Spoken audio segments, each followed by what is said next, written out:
I always thought humiliation had an audible component. That night, it was the delicate, sharp sound of silverware striking the ceramic dinner plate, followed by the soft, muffled laugh that was not intended for my ears, but reached them anyway. This was the specific kind of laugh people produce when they genuinely believe you are too ineffectual or docile to offer any meaningful resistance. I had barely settled into my designated spot at the extensive walnut dining table when my brother Caleb crossed his arms and settled deeper into his chair, wearing the predictable condescending grin he always deployed right before delivering a calculated verbal attack. The atmosphere instantly solidified into a painful quiet, save for the gentle flicker of the expensive tapered candles. "Still living off Dad's money?" he demanded, raising his voice just enough to ensure every person seated could overhear the question. The younger cousins situated further down the long table snickered predictably. Linda, my stepmother, smoothly adjusted the cuff of her silk blouse, a gesture of impeccable bored refinement. My father deliberately did not lift his gaze from his half-eaten dinner. He continued slicing into his perfectly cooked steak, then stated matter-of-factly, "Next month you should find your own place, Grace." I dismissed the bait, reminding them that 3 solid years of rent payments had been entirely my own responsibility was pointless. No one required an accounting of the late nights I had worked. I certainly wouldn't mention the tech company I had successfully built. Reciting the list of contracts I had already signed was useless. The truth was, none of them had ever inquired. I reached out, picked up my unused napkin, and placed it neatly beside my plate before I stood up. Across the room, chairs made a grating, high-pitched noise as they scraped against the polished hardwood floor. Somebody whispered the word drama, low enough to be clearly insulting, but high enough to maintain plausible deniability. "Rachel." My cousin rolled her eyes conspicuously at her husband, seated next to her. "Grace, please sit down," my father commanded, his tone flat. A soft refusal was all I offered. "I think I'll pass on dessert tonight." The heavy oak door clicked shut with a decisive finality behind me. Outside, the severe February cold immediately struck my face, drawing the heat away from my skin. Chicago in the middle of winter is unforgiving. I regretted not bringing a much heavier coat because I had not made any plans to exit the house this early. My car was unfortunately parked at the extreme end of the very long driveway. I began walking rapidly, plumes of breath coming out in small, dense white clouds before disappearing into the night air. The subsequent 20-minute drive home passed without incident. Foregoing the radio, I preferred the oppressive silence. The lack of noise should have offered me some kind of mental reprieve, yet it failed completely. Their words continuously repeated themselves inside my head. Caleb's self-satisfied grin was a loop. The dismissal in my father's voice resonated with the clink of silverware. Linda's careful presentation of neutrality, her habit of always directing her attention just past me whenever I attempted to speak, was infuriatingly clear. Entering my apartment, I found it shrouded in darkness. The keyring dropped onto the kitchen counter with a loud sound. I stopped and leaned heavily against the granite kitchen island, still wearing my evening coat. A faint metallic click came from the radiator as the building heat cycled on. Through the closed window glass, the distant muffled traffic noise filtered in. This was the pattern for 28 years. I was the daughter who chose not to pursue the established, lucrative path of medicine like Caleb had. The one who failed to secure a socially advantageous marriage. I was the daughter who worked on computer stuff, a mysterious activity that nobody in the family unit understood, nor did they ever bother to care about understanding. Just then my phone buzzed briefly. It buzzed again. Immediately, a third time. Within moments, the vibrations became entirely continuous, so frequent and energetic that the device started to visibly slide across the smooth countertop by itself. I grabbed it fully, expecting my father's number to dominate the screen. Instead, the display showed a bizarre torrent of missed calls from completely unknown sources. New York area codes blinked rapidly. Boston, San Francisco, and a multitude of local Chicago numbers flashed. The sheer volume of notifications stacked so fast, the phone's operating system visibly froze for approximately 3 long seconds. When the display finally unstuck itself, I scrolled down to see the emails. Dozens of new messages were flooding the inbox. These were requests for formal statements. Interview requests were stacking up. Every single message requested an immediate public comment. A major news alert was fixed prominently at the very top of my lock screen, glowing a vivid, urgent red. Breaking news: Aurora Secure Systems achieves federal-level pilot status. Founder, Grace Miller. I forced myself to read the entire headline twice, slowly absorbing the words. It was my actual full name. My own company's name was next to it. That was the massive federal contract I had been diligently working toward for 18 months, the one that necessitated full security clearances, extensive background checks, and an endless stream of meticulous documentation. It was official. The proposal had successfully gone through the final approval stage. Someone, likely a government official or a contractor contact, had leaked the news prematurely to the press before I had even received the standard official call. The phone resumed its insistent physical buzzing. More strange, unknown numbers appeared. Then the familiar ones. My father's name, Caleb's, Linda's. Dad again, already a second time in minutes. A text message appeared from Caleb, written entirely in capital letters. "What did you do? Call now." A text from my father followed. "We need to talk, immediately." I placed the phone face up gently onto the soft fabric of the couch and watched the screen light up repeatedly. Call after call continued to arrive. The bright display never once went dark. Aurora Secure Systems. I had launched the business 4 years prior with only $12,000 of carefully saved cash and a single refurbished laptop computer. Initially, the focus was basic cybersecurity consulting for mid-size regional companies. That work expanded into larger, more lucrative contracts, which eventually led to government subcontracts. No one in my immediate family knew any of the operational details of the business. Whenever they inquired about my profession, I simply stated, tech consulting. Over time, they simply stopped asking. The scope of the federal pilot program completely changed the entire nature of the company. It dictated that Aurora's proprietary encryption protocols would be rigorously tested across a minimum of 3 critical government agencies. If the pilot successfully achieved all benchmarks, the resulting full contract was projected to be worth $47 million over a period of 5 years. This milestone was the culmination of 18 months spent in high-level meetings, comprehensive financial audits, and intensive security reviews. This information was now public knowledge. My father's number flashed brightly again. The call went unanswered. Instead, I accessed my email inbox. 63 new messages had arrived in the few minutes since I left the table. They were journalists from major financial and tech outlets, Bloomberg, Reuters, and TechCrunch. I noted messages from 2 prominent investment firms inquiring about the firm's plans for future funding rounds. One congratulatory note was from the Department of Homeland Security contact, who had personally guided the final contract approval process. The persistent phone rang once more.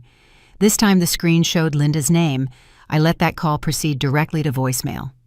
For 4 years, this family never demonstrated any curiosity about my actual work. The moment I had mentioned starting the company, my father responded with, "That's ambitious," using the exact inflection he reserved for what he considered thoroughly bad ideas. Caleb's only input was to ask if I required financial assistance. Then he laughed dismissively when I confirmed I did not. Linda had instantly steered the conversation toward discussing Rachel's wedding plans. Now their combined urgency was evident. All of them repeatedly sought contact. I finally picked up the device and scrolled through the extensive list of missed calls. 14 calls originated from Dad. 9 came from Caleb. Linda had contributed 6, and 3 had surprisingly come from Rachel, who had not initiated direct conversation with me in 2 years. A new text appeared from Caleb Grace. "This is serious. Call me back. Seriously." That single word was his only acknowledgement, as if my professional life only achieved the status of serious when the news media decided to acknowledge it. I powered down the ringer completely. Placing the phone face down on the coffee table, I allowed the lights to fade. The apartment settled back into its previous quiet state. I could hear the subtle, deep vibration of the building's main heating system running. A faint, distant sound of a television show leaked from the neighboring unit. These were normal, everyday sounds. I heard the identical sounds every single night upon returning from the office, but the objective facts surrounding the situation had radically shifted. 4 years ago, I began building Aurora in complete silence. No assistance was solicited from my family structure. There were 0 investors drawn from my father's influential social network. I received no professional introductions utilizing Caleb's medical school connections. I accomplished the work entirely alone, dedicating nights and weekends to the effort learning contract law fundamentals from online tutorial videos and mastering complex cybersecurity protocols through rigorous online courses. I had certainly made mistakes. The company nearly ran out of capital twice. I kept moving forward regardless of the obstacles. The fact remains, they had failed to notice any of it. They simply lacked the inclination to notice. Presently, they were desperate to converse. I stood and slowly walked toward the window pane. The sprawling city of Chicago spread out far below my vantage point, thousands of artificial lights scattered across the deep encroaching darkness. Somewhere out there in that light, reporters were actively writing stories about my fledgling company. Financial investors were making strategic calls, government officials were preparing their official public statements, and specifically in my father's expensive dining room, the family I had just left behind was undoubtedly struggling to process the news that the daughter they had so effortlessly dismissed had quietly built something substantial and real. My phone screen flared with light one final time. It was Dad. I watched his name glow fiercely for a few seconds before the light finally subsided. The logistics of tomorrow would be complex, calling back all media contacts. I needed to issue formal statements and immediately schedule mandatory high-stakes meetings. Handling the sudden, intense public attention required an immediate, comprehensive plan. Tonight, I remained standing at the window. The cold from the glass was a slight comfort. I permitted the silence to finally settle into the room. They had been afforded years to inquire about the nature of my work. They never took the opportunity. The world was now asking. I stood ready to provide the answer. I woke before the sun. The apartment still dim, the world outside wrapped in the kind of early morning quiet that feels almost fragile. My phone lay exactly where I had abandoned it the previous night, constantly congested with alerts.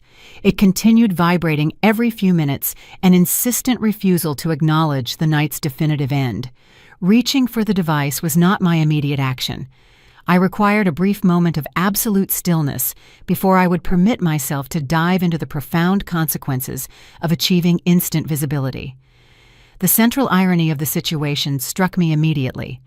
I had spent years meticulously operating in silence, purposefully building Aurora secure systems from a scattered collection of ideas and carefully borrowed hours, genuinely believing invisibility offered the most robust path to safety. Now the entire world demanded immediate access to me, and the family who previously treated my existence like a simple footnote suddenly behaved as if they had misplaced something immeasurably valuable.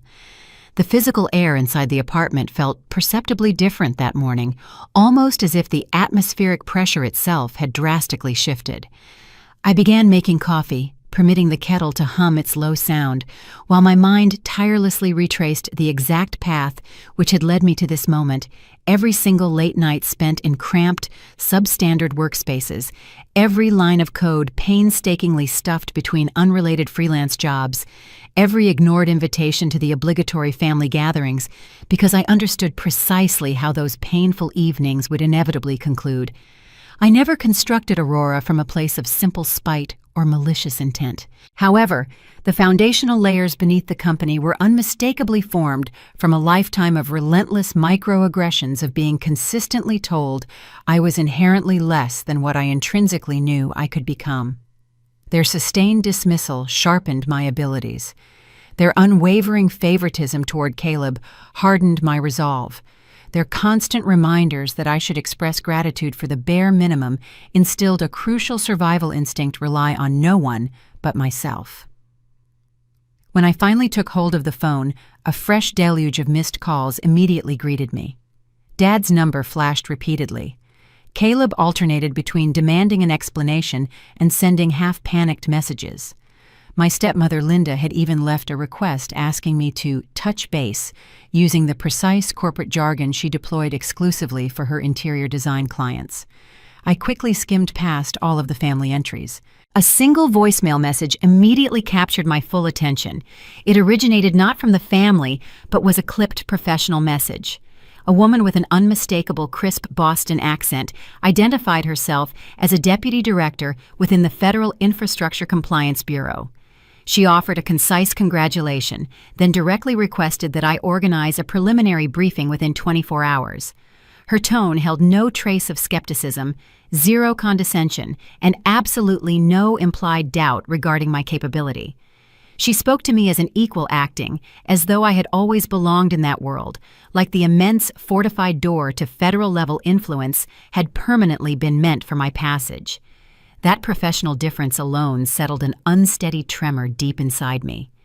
I dressed rapidly, selecting simple black slacks and a slate gray sweater. These were clothes that deliberately failed to announce anything except competence and seriousness. The reflection staring back at me in the mirror showed a woman who looked significantly calmer than she currently felt.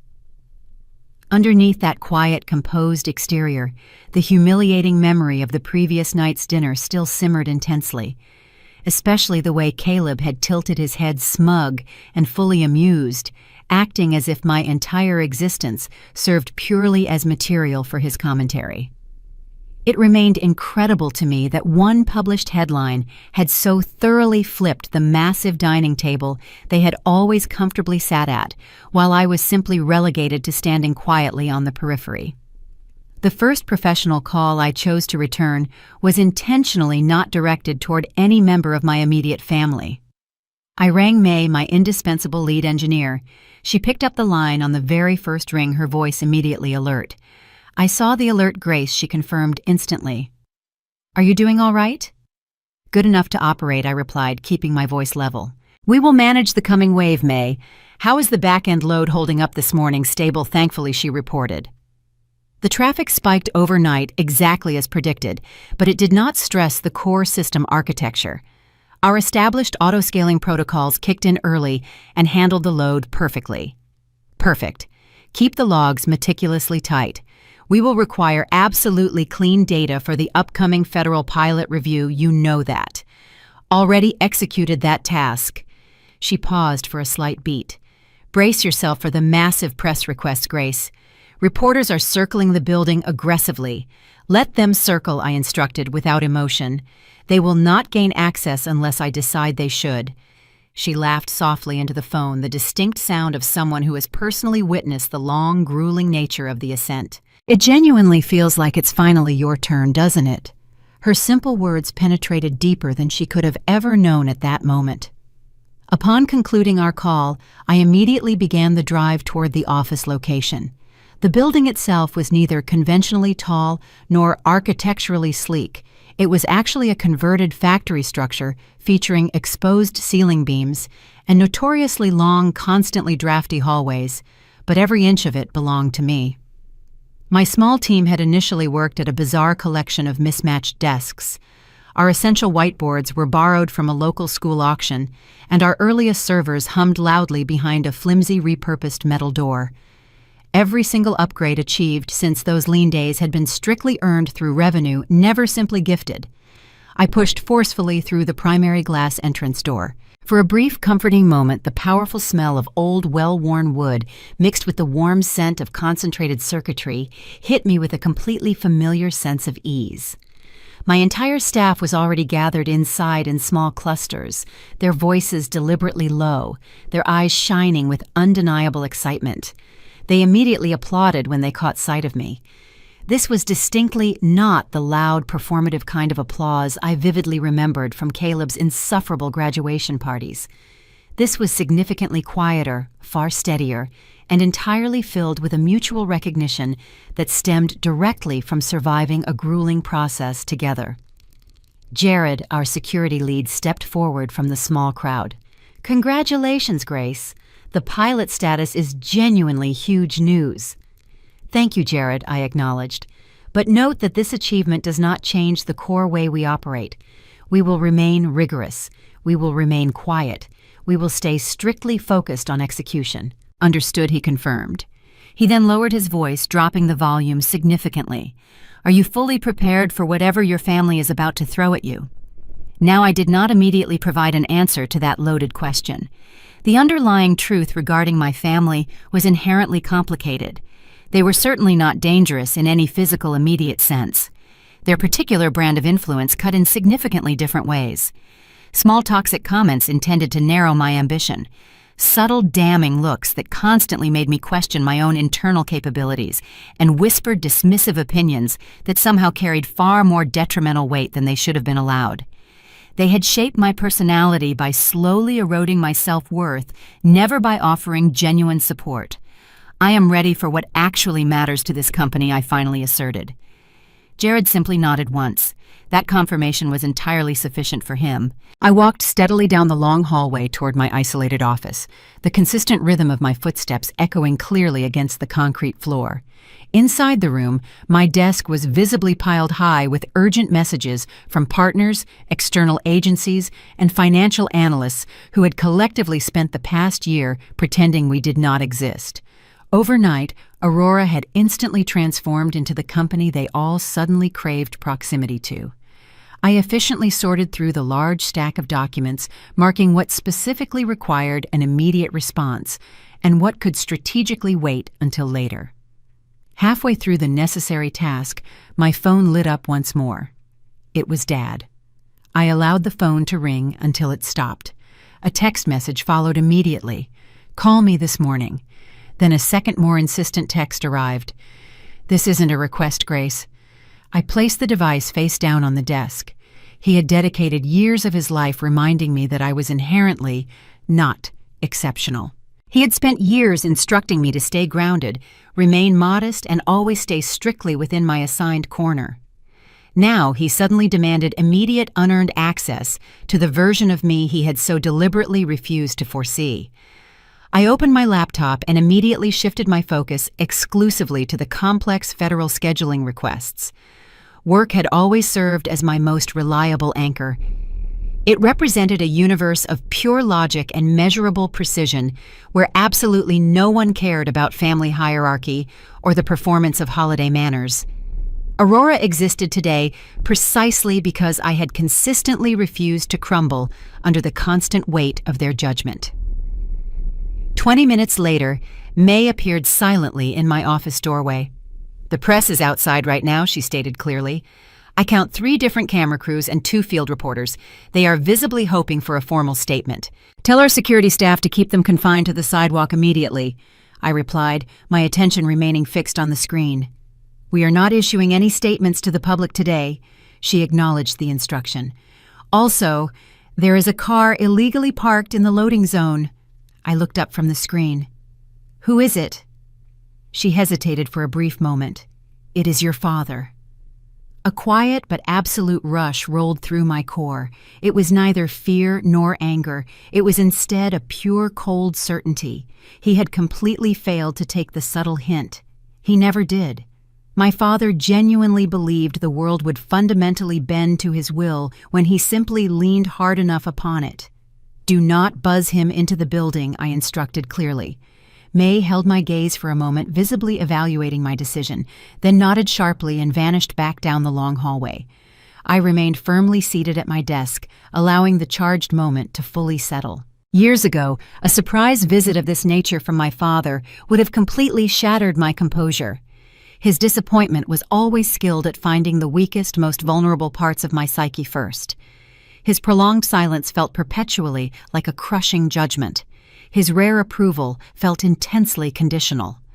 That specific toxic dynamic had shaped virtually every professional risk I had ever chosen to take, and every hesitation that had inevitably followed. But today, the established balance of power has irrevocably shifted. The immense influence he once wielded over my life entirely evaporated the precise moment the external world learned exactly who I was without requiring his presence. The intercom on my desk crackled suddenly to life. Jared's voice came through sounding strained.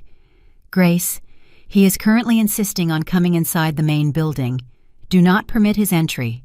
I responded calmly with perfect clarity. If he genuinely desires conversation, he can use the phone and call me just like everyone else must. A very long pause followed my statement, then a quiet, definitive, "Understood." The intercom clicked off into silence. I exhaled slowly, checking my pulse.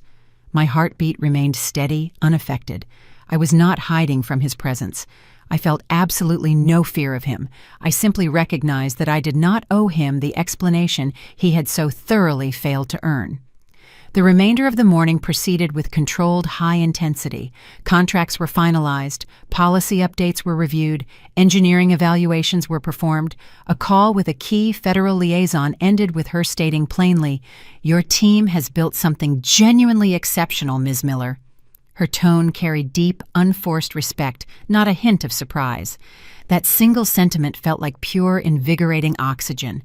Around noon, I stepped briefly into the hallway and watched the midday sun spill across the concrete floor, illuminating the dust motes. The day felt fundamentally different, not because of the sudden public attention, but because I had finally allowed myself to accept a truth I had suppressed for decades. I did not require my family's belief for my reality to be absolutely true. They could remain standing outside the secured building. They could exhaust my voicemail capacity. They could continue to demand elaborate explanations. But the version of me they willfully ignored had entirely outgrown their limited reach. As I headed back into the security of my office, my phone vibrated again this time, not with a petulant demand or a parental reprimand, but with an official electronic notification from the Federal Infrastructure Compliance Bureau pilot, onboarding scheduled. Please confirm the leadership briefing.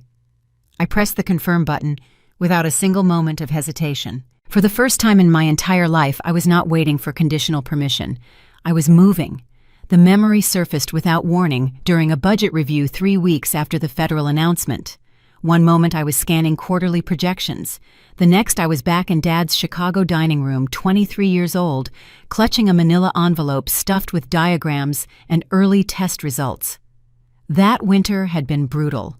Wind cut through the city at 15 below, but the cold that night came from inside the house. I should be honest about something: my prototype was not perfect. The architecture had gaps I couldn't see yet. The compliance layer was theoretically sound, but untested under real pressure. I had built something promising, not something finished. At 23, I didn't know the difference. Dad had called the meeting himself. Unusual. He rarely summoned me for anything beyond errands or obligatory dinners designed to project family unity. I walked in hoping this time might be different. I rehearsed my pitch 17 times. I believed passion would compensate for the holes in my logic. I should have known better. The board members were already seated when I arrived. 4 men in tailored suits who greeted Caleb with firm handshakes and warm eye contact. They barely glanced in my direction. My stepmother offered a tight smile, the kind meant for guests she didn't want but couldn't dismiss. Caleb settled deeper into his chair with a bored air. Dad sat at the head of the table, fingers steepled the envelope I'd given him earlier, resting untouched near his coffee cup. "Let's be efficient," he said. No greeting, no warmth, controlled authority wrapped in polite indifference. "We've reviewed your proposal." For 1 second, my lungs expanded. I imagined support, mentorship, recognition of the hours I'd poured into the design. I imagined Dad seeing me as capable. Then he continued, "It's not viable in its current form." The words landed like a verdict, not an invitation to improve. I opened my mouth, but he kept talking. "The numbers are superficial, projections overly optimistic. The architecture reads like something a graduate student might present at a career fair." One board member chuckled. Another suppressed a smile. I stood frozen. Something in my chest locked shut. "The system works," I managed. "You saw the efficiency metrics, the throughput data." Here is where I must be honest with myself even now. The efficiency metrics were real, but they came from controlled environments. I had never stress-tested the system against adversarial conditions. The throughput data looked impressive on paper, but I had cherry-picked the best results. I didn't lie, but I presented an incomplete truth. Dad nodded once, only to cut me off. "You lack leadership experience, No investment background, no credibility in this space. You understand theory, not execution. Innovation requires a foundation you simply don't have. Some of this was dismissive, some of it was accurate. I couldn't tell the difference then. I looked at Caleb. He didn't blink, he didn't flinch. He looked entertained, but also something else I refused to recognize at the time interested. He was actually reading my diagrams while I defended myself. Dad slid a second folder across the table. The room tilted. "This," he said, "is a practical path. Caleb will take over the project." My pulse hammered against my ribs. "He'll rebrand your prototype as seed technology for a new compliance division. He has the polish, the network, the judgment this requires." Caleb finally spoke. "The core concept is solid grace. The execution needs work. I can bring in people who know how to scale this properly." His tone wasn't cruel. It wasn't mocking. It was matter of fact, the way someone discusses acquiring an asset rather than stealing from a sibling. That made it worse. "You can't do this," I whispered. But even as the words left my mouth, a small voice asked, "Can they? Is my prototype really ready?" Would I have been able to answer investor questions I hadn't anticipated? Could I have navigated regulatory requirements? I barely understood. I silenced that voice. I had to. Doubt felt like betrayal. Dad didn't raise his voice. He never needed to. His tone carried decades of authority. "Caleb will make it workable. We'll credit you as a contributor." The insult cut deeper than the dismissal. A contributor? To my own invention, my algorithm, my data, my blueprint. But was it truly mine if it couldn't survive without their resources? Was ownership about creation or about execution? These questions would haunt me for years. The board nodded along a slow ripple of agreement moving around the table. One of them, Mr. Harrison, I still remember. His face paused before nodding. His hesitation lasted maybe 2 seconds. I've wondered since then if he saw something the others didn't, if he recognized the theft for what it was, or if he simply had indigestion. Something inside me shifted then, not a dramatic shatter, a quiet fracture that changed the architecture of who I would become. "You don't get to erase me," I said, barely audible. Caleb leaned forward slightly. "No one is erasing you. We're trying to help you see that good ideas need infrastructure. You built something interesting. Let us build it into something real." The worst part, he might have believed what he was saying. Caleb wasn't a villain in his own story. He saw himself as the capable older brother stepping in to rescue a flawed project from a sister who wasn't ready. His condescension came wrapped in genuine belief that he was doing me a favor. That's harder to hate than pure malice. Pure malice is clean. This was murky. "I'll rebuild it myself," I said. Dad settled back, adjusting his collar. "Sweetheart, you don't rebuild anything without resources, without connections, without a name that carries weight." He paused. "You're talented. But talent without structure is just potential that never converts." He meant it as final, absolute. A door slamming shut. But buried inside his dismissal was an admission I didn't catch until years later he called me talented. It was the first time. I stepped away from the table. "You're going to regret this." Caleb's expression flickered, not amusement, something closer to discomfort. "Grace, don't leave like this. We can talk about your role going forward." I didn't stay to hear the rest. I left without my coat, without saying goodbye, without looking back. The cold air outside stung my face, but it didn't matter. Each step shook free another layer of expectation I'd carried for too long. By the time I reached my car, I was trembling from more than the wind. I wasn't just leaving a failed meeting. I was leaving the last version of myself who believed they might change. But I was also leaving behind something else, the chance to ask better questions, to demand specifics, to say, "Show me exactly where my architecture fails and let me fix it." Instead, I chose wounded pride over curiosity. I chose exile over negotiation. Would it have mattered? Probably not. Dad had already decided. Caleb had already positioned himself. The outcome was likely fixed before I walked through the door, but I'll never know for certain, and that uncertainty is its own kind of wound. I drove home, packed 2 suitcases. I gathered every notebook, backed up every file, secured the prototype in a friend's spare room, booked a one-way flight to Denver, cheap ticket, terrible departure time, no plan beyond survival, and the stubborn belief that my idea deserved life, even if my family refused to see it. What I didn't do, I didn't ask for a second meeting. I didn't request written feedback. I didn't offer to address their concerns point by point. I didn't try to find an ally in the room. I ran. Running was the right choice for my sanity.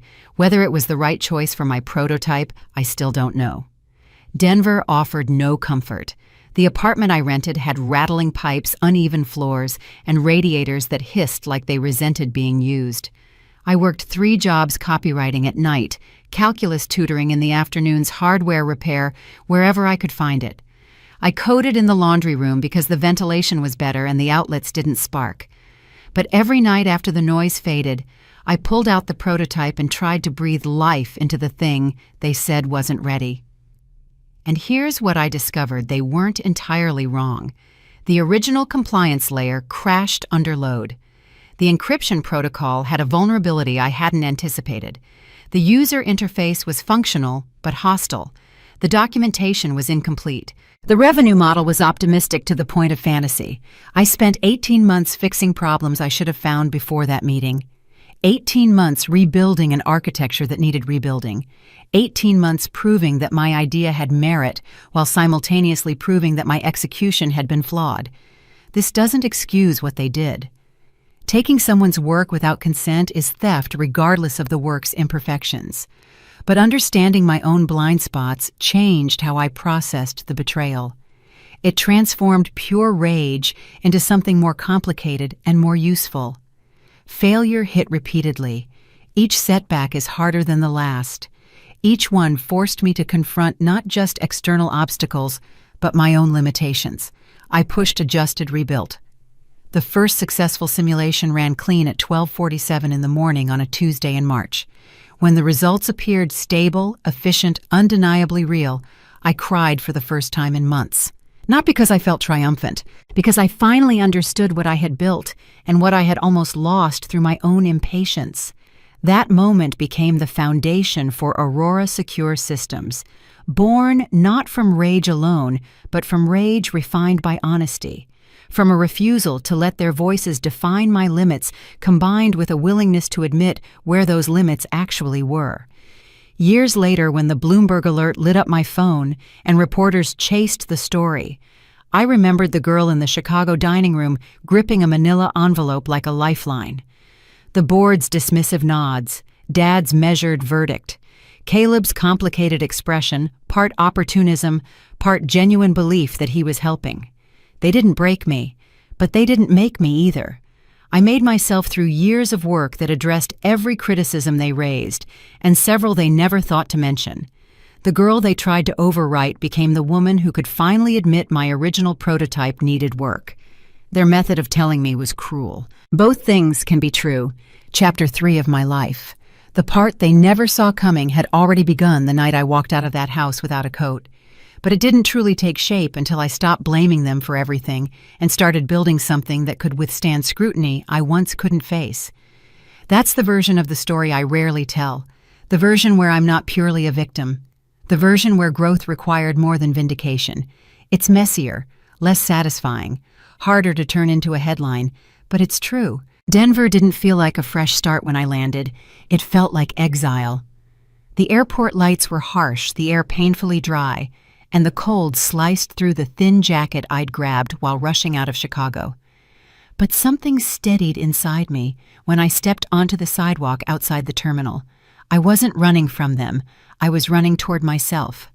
That's what I told myself anyway. The truth was messier.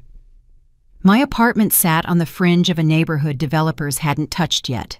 Brick buildings with cracked windows, stairwells that echoed, hallways smelling faintly of old carpet and last night's cooking. The heater wheezed every time it kicked on, and the windows rattled whenever the wind picked up. The first night I sat on the floor because I didn't have furniture yet, eating cold cereal from the box, and cried until my throat hurt. Not graceful tears, not cinematic sorrow. Ugly, gasping sobs that left me curled against the wall, wondering if I had made the biggest mistake of my life. The space was mine. For the first time in my life, no one else held a key. But ownership felt less like freedom and more like abandonment. I had chosen this. I had walked away from everything familiar. And now I was alone in a city that didn't know my name, didn't care about my dreams, and wouldn't notice if I disappeared. I didn't sleep that first week. Not really. I would lie on the mattress I'd bought from a secondhand store, staring at water stains on the ceiling, replaying the meeting in my head. Dad's measured dismissal, Caleb's matter-of-fact tone, the board members who never looked me in the eye. I rehearsed better responses, sharper comebacks, more confident defenses, knowing none of them would change what happened. Some nights, I wondered if they were right. I set up my routine with the precision of someone who needed structure to survive. My day job covered rent, tutoring paid for groceries, hardware repair handled emergencies. Nights belonged to Aurora, the name I scribbled onto a light blue sticky note and pressed above my desk like a promise I wasn't sure I could keep. My workspace consisted of a wooden table salvaged from a thrift shop, its surface scratched and uneven. I spread notes across it anyway, taping diagrams to the wall, marking changes with red pens, rewriting code until the numbers finally aligned. The room felt raw brick wood, dim light dust on every surface. But raw wasn't liberating. Not at first. Raw was terrifying. There were days I couldn't get out of bed. Days when the weight of what I was attempting pressed so hard against my chest that breathing felt like labor. I would stare at the code on my screen, knowing exactly what needed to be fixed, and feel absolutely paralyzed. My hands wouldn't move. My brain wouldn't engage. I would just sit there watching the cursor blink, hating myself for being weak. I called in sick to my day job more times than I should have. Canceled tutoring sessions because I couldn't face another person. Ate crackers and peanut butter for dinner 3 nights in a row because going to the grocery store required energy I didn't have. Depression doesn't announce itself. It seeps in slowly, like water through a crack in the foundation, until one day you realize you're standing in a flood you didn't see coming. I coded until my hands cramped, tested modules until my eyes burned, survived on cheap noodles and vending machine granola bars because I refused to let any distraction siphon energy away from the core work. Each breakthrough felt like oxygen. Each failure taught me something the Chicago boardroom never could. Resilience wasn't inherited. It was chosen, every single day. But some days I didn't choose it. Some days I chose nothing. I just existed, waiting for the hours to pass, hoping tomorrow would feel different. One evening, while reworking the dynamic compliance layer, I noticed the margins in my old research notebooks. They were filled with Dad's comments from over the years. Too ambitious. Flawed logic. Needs supervision. Not scalable.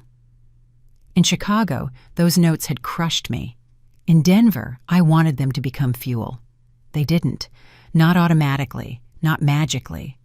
Instead, I found myself reading them over and over, searching for evidence that he was wrong, and sometimes finding the opposite. Some of his criticisms were valid. Some of my logic was flawed. Some of my ambitions were untethered from reality. Admitting this didn't feel like growth. It felt like drowning.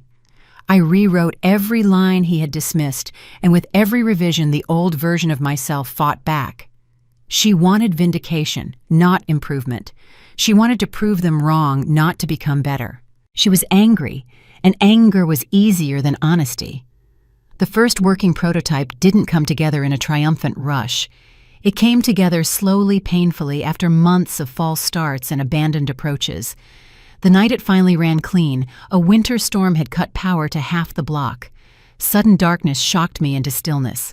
Silence filled the room except for the faint hum of a backup battery I'd installed weeks earlier. The device on the table glowed in my flashlight beam. I held my breath and ran the test again, slower this time, watching every segment respond exactly as designed. The mapping was held. The compression layer didn't choke. The engine processed without crashing. Everything worked. I didn't stand and cheer, didn't call anyone. I simply touched the prototype gently and let the truth settle. I had done this alone. No resources, no investors, no family name backing me, just grit and a blueprint they dismissed as impossible. And then I cried again, not from joy, from exhaustion, from relief, from the terrifying realization that success didn't erase the pain that preceded it. The months of doubt, the nights of despair, the moments when I genuinely considered giving up, they didn't disappear because the test passed. They stayed with me, embedded in the achievement, like cracks in a repaired vase. I called my mother the next morning. Not Dad, not Caleb, just Mom.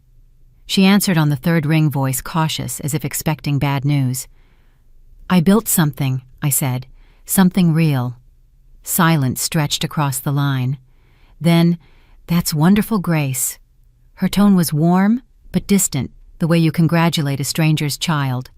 She didn't ask what I built, didn't ask how I was doing, didn't ask if I needed anything. The conversation lasted 4 minutes. When I hung up, I felt more alone than before I called. Over time, Denver stopped feeling like exile. I learned which cafes stayed open late, which bus routes ran past midnight, which thrift shops had old hardware worth salvaging. A rhythm emerged, unsteady at first, then solid enough to build on. But I never stopped being scared. I just got better at functioning while terrified. A year passed, then another.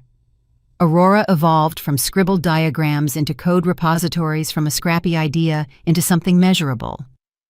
I presented my work to a small incubator program, expecting rejection. My hands shook the entire time. My voice cracked twice. I forgot a key statistic and had to admit I didn't remember the number. Instead of dismissing me, the lead advisor leaned forward and asked, "Where did you learn to build like this?" His tone didn't accuse. It was respected. That moment mattered more than he knew, not because it validated my work, but because it validated that imperfection didn't disqualify me. I could shake, I could forget, I could be visibly nervous, and still be taken seriously. The incubator gave me a workspace barely more than a converted storage room, but it had stable power and a door that locked. I worked there until dawn most days, filling the whiteboard with simulations, marking performance dips, chasing margin improvements with an obsession I didn't apologize for. The program director introduced me to an early-stage investor named Dana. She wore thick glasses, spoke in precise sentences, and reviewed my entire architecture without saying a word for nearly an hour. When she finally looked up, she said, "You're solving a problem the government hasn't figured out how to articulate yet." Her investment came without conditions. She didn't ask for control. I didn't demand I step aside for someone with a louder resume. She trusted the work. "You're also clearly exhausted," she added.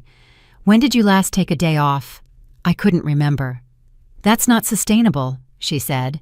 "Burnout kills more startups than bad ideas. Take care of yourself, or you won't be around to see this succeed." No one had ever told me that before. My family measured worth by output.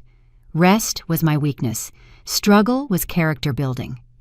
Dana was the first person to suggest that survival mattered as much as achievement. I didn't know how to follow her advice, but I tried.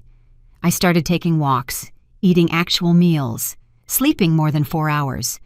The changes felt foreign, almost indulgent, but slowly the fog that had settled over my thinking began to lift. With her support, Aurora gained its first team members, 3 engineers hungry to build something unprecedented. They worked out of a room that used to store cleaning supplies. The ceiling leaked during heavy storms. Lights flickered when we plugged in too many servers. None of them cared. They believed in the architecture. They believed in the mission. They believed in me. Their belief terrified me more than any criticism ever had. What if I failed them? What if I wasn't the leader they thought I was? What if this whole thing collapsed and took their careers with it? I didn't share these fears. I performed with confidence I didn't feel. I made decisions while second-guessing myself. I led meetings while wondering if everyone could see how uncertain I was. Maybe that's what leadership actually is. Not the absence of doubt, but the willingness to move forward despite it. Caleb and Dad never asked about my life during those years. They assumed silence meant failure. In their world, success required announcements and validation. I didn't correct their assumptions. Distance gave me room to breathe, to grow, to evolve without commentary. I thought about them sometimes, mostly in the quiet stretches between breakthroughs, not with longing, with something more complicated. Anger, yes, but also grief. Grief for the family I wished I had. Grief for the father who might have been proud if he could see past his own limitations. Grief for the brother who might have been an ally instead of a competitor. The memory of that boardroom stayed sharp, not because it fueled me, but because it marked the exact moment I realized I couldn't wait for them to change. I had to change first. I had to become someone who didn't need their approval to feel real. Aurora's first major test came when we pitched to a mid-size logistics firm with outdated systems desperately needing modernization. The CEO asked tough questions, the kind that forced me to explain in plain terms what I had designed. Halfway through my response, I lost my train of thought. Panic flashed through me. The silence stretched. "Take your time," he said. I breathed, found the thread, continued. He settled back in his chair and nodded. "Your team has built something genuinely exceptional, Ms. Miller." He signed the contract 2 weeks later. Not because I was perfect, because I was honest about what I didn't know and confident about what I did. The next round came faster. Investors I once would have begged for attention now asked if I had room for them in my cap table.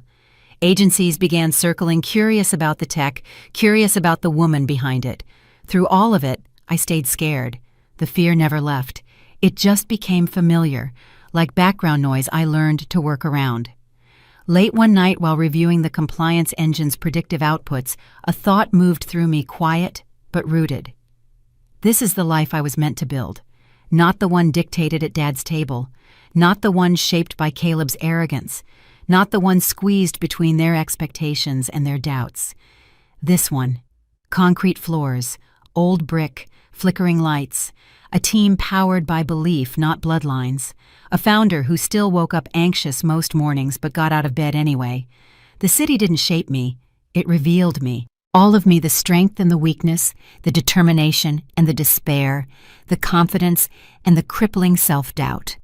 By the time Aurora crossed the threshold from promising to unstoppable, I knew my family would eventually come knocking. Not because they cared, but because success has a way of rewriting who people believe you are. That day hadn't arrived yet, but it was coming. And unlike the past, I would be ready, not because I had conquered my fears, but because I had learned to carry them. Dana handed me the ticket, the same way people hand over medication, firm, decisive, no opening for debate. "Show up," she said. "Visibility matters now." I didn't want visibility. I wanted quiet. The thought of standing in a room full of people who would judge me, evaluate me, measure me against standards I might not meet, it made my stomach clench. But I went anyway, stepping out of the car with the same steady breath I used before difficult meetings. I told myself this was just another industry event, nothing more. My hands were shaking when I walked through the door.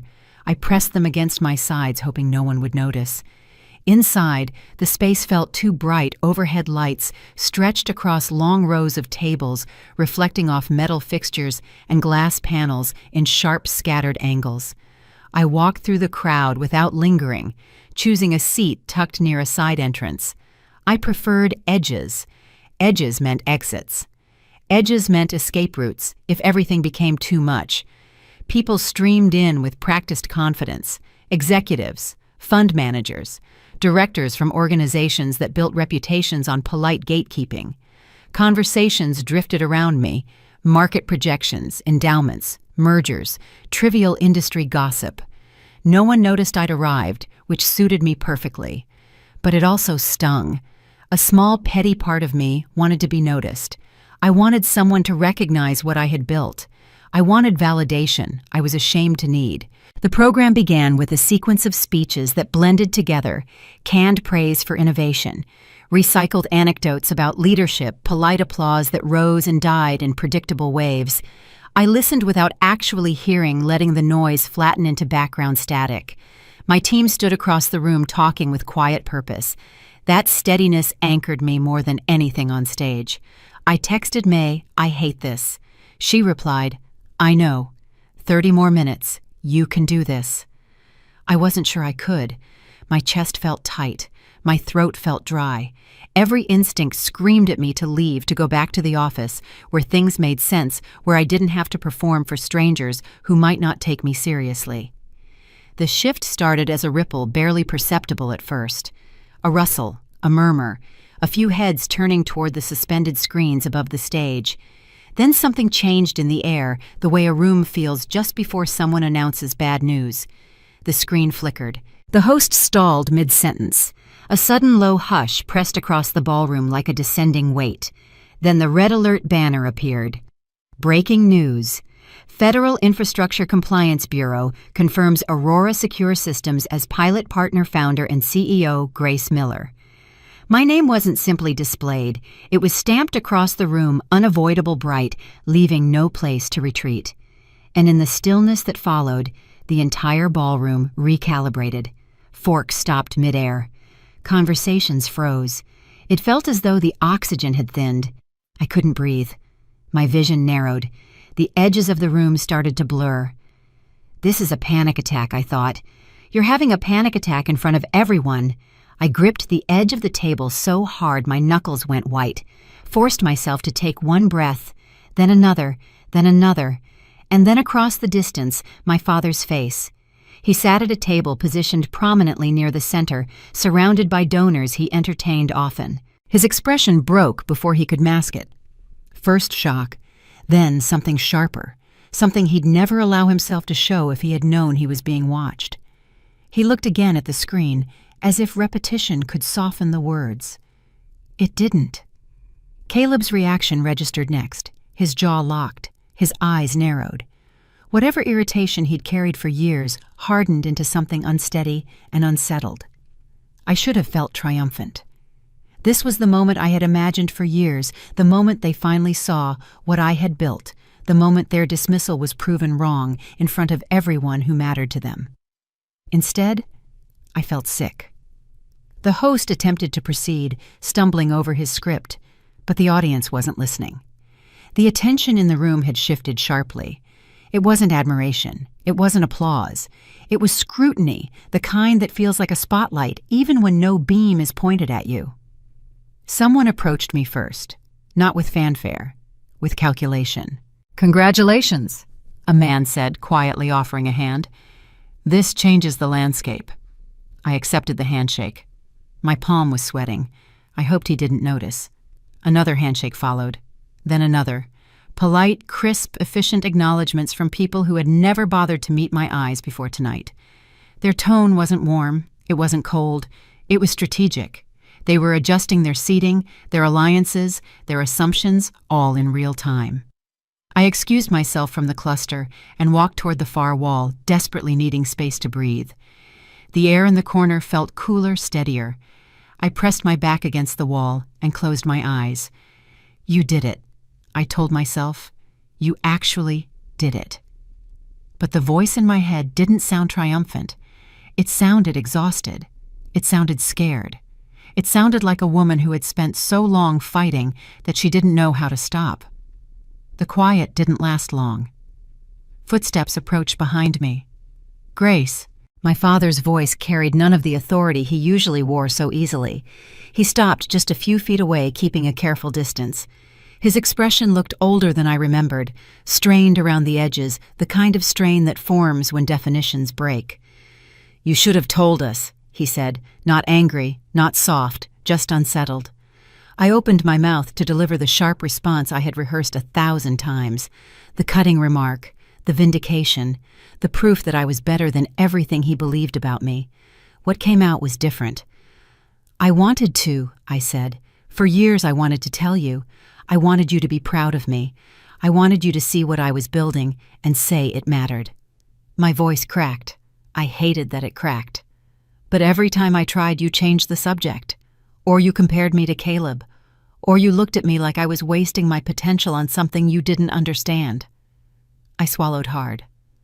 So I stopped trying, and I built it anyway. Dad's face shifted. Not understanding, not yet, but something close to uncertainty. The ground he stood on was less stable than he thought. "I didn't know," he said quietly. "You didn't ask."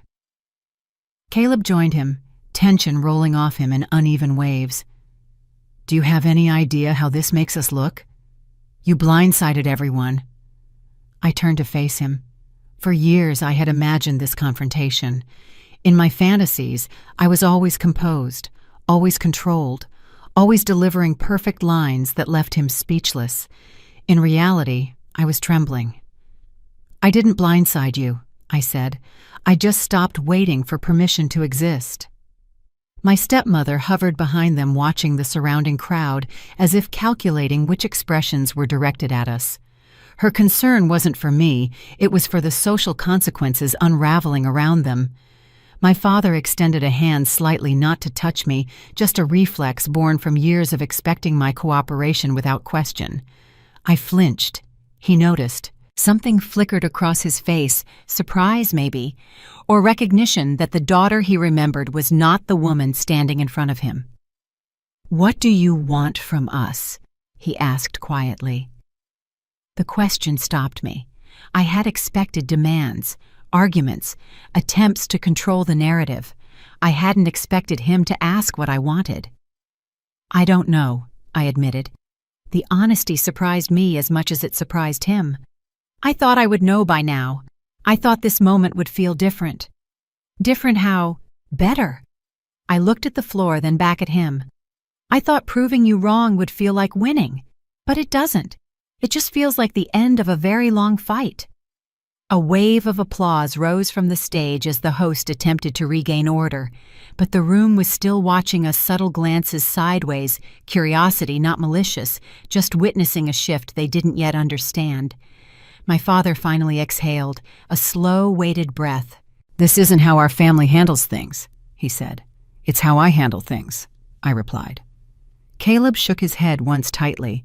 "You're changing the rules." "No," I answered. "I'm just playing by different ones." I turned away before they could reply. Their silence followed me across the room, heavy, unsteady, realizing perhaps for the first time that I was no longer part of the familiar shape they relied on. I made it to the bathroom before the tears came, locked myself in a stall, sat on the closed toilet lid, and let everything I had been holding back finally break loose. I cried for the 23-year-old who walked out of that boardroom believing she had lost everything. I cried for the years in Denver eating crackers for dinner, wondering if she would ever be enough. I cried for the version of myself who still wanted her father to be proud, even after everything. And I cried because the victory she had worked so hard for didn't feel like victory at all. It felt like grief. Grief for the family she might have had. Grief for the relationships that might have been. Grief for the simple, impossible wish that things could have been different. When I finally walked out of the bathroom, my eyes were red. My makeup was ruined. I didn't care. May found me in the hallway. She took one look at my face and pulled me into a hug.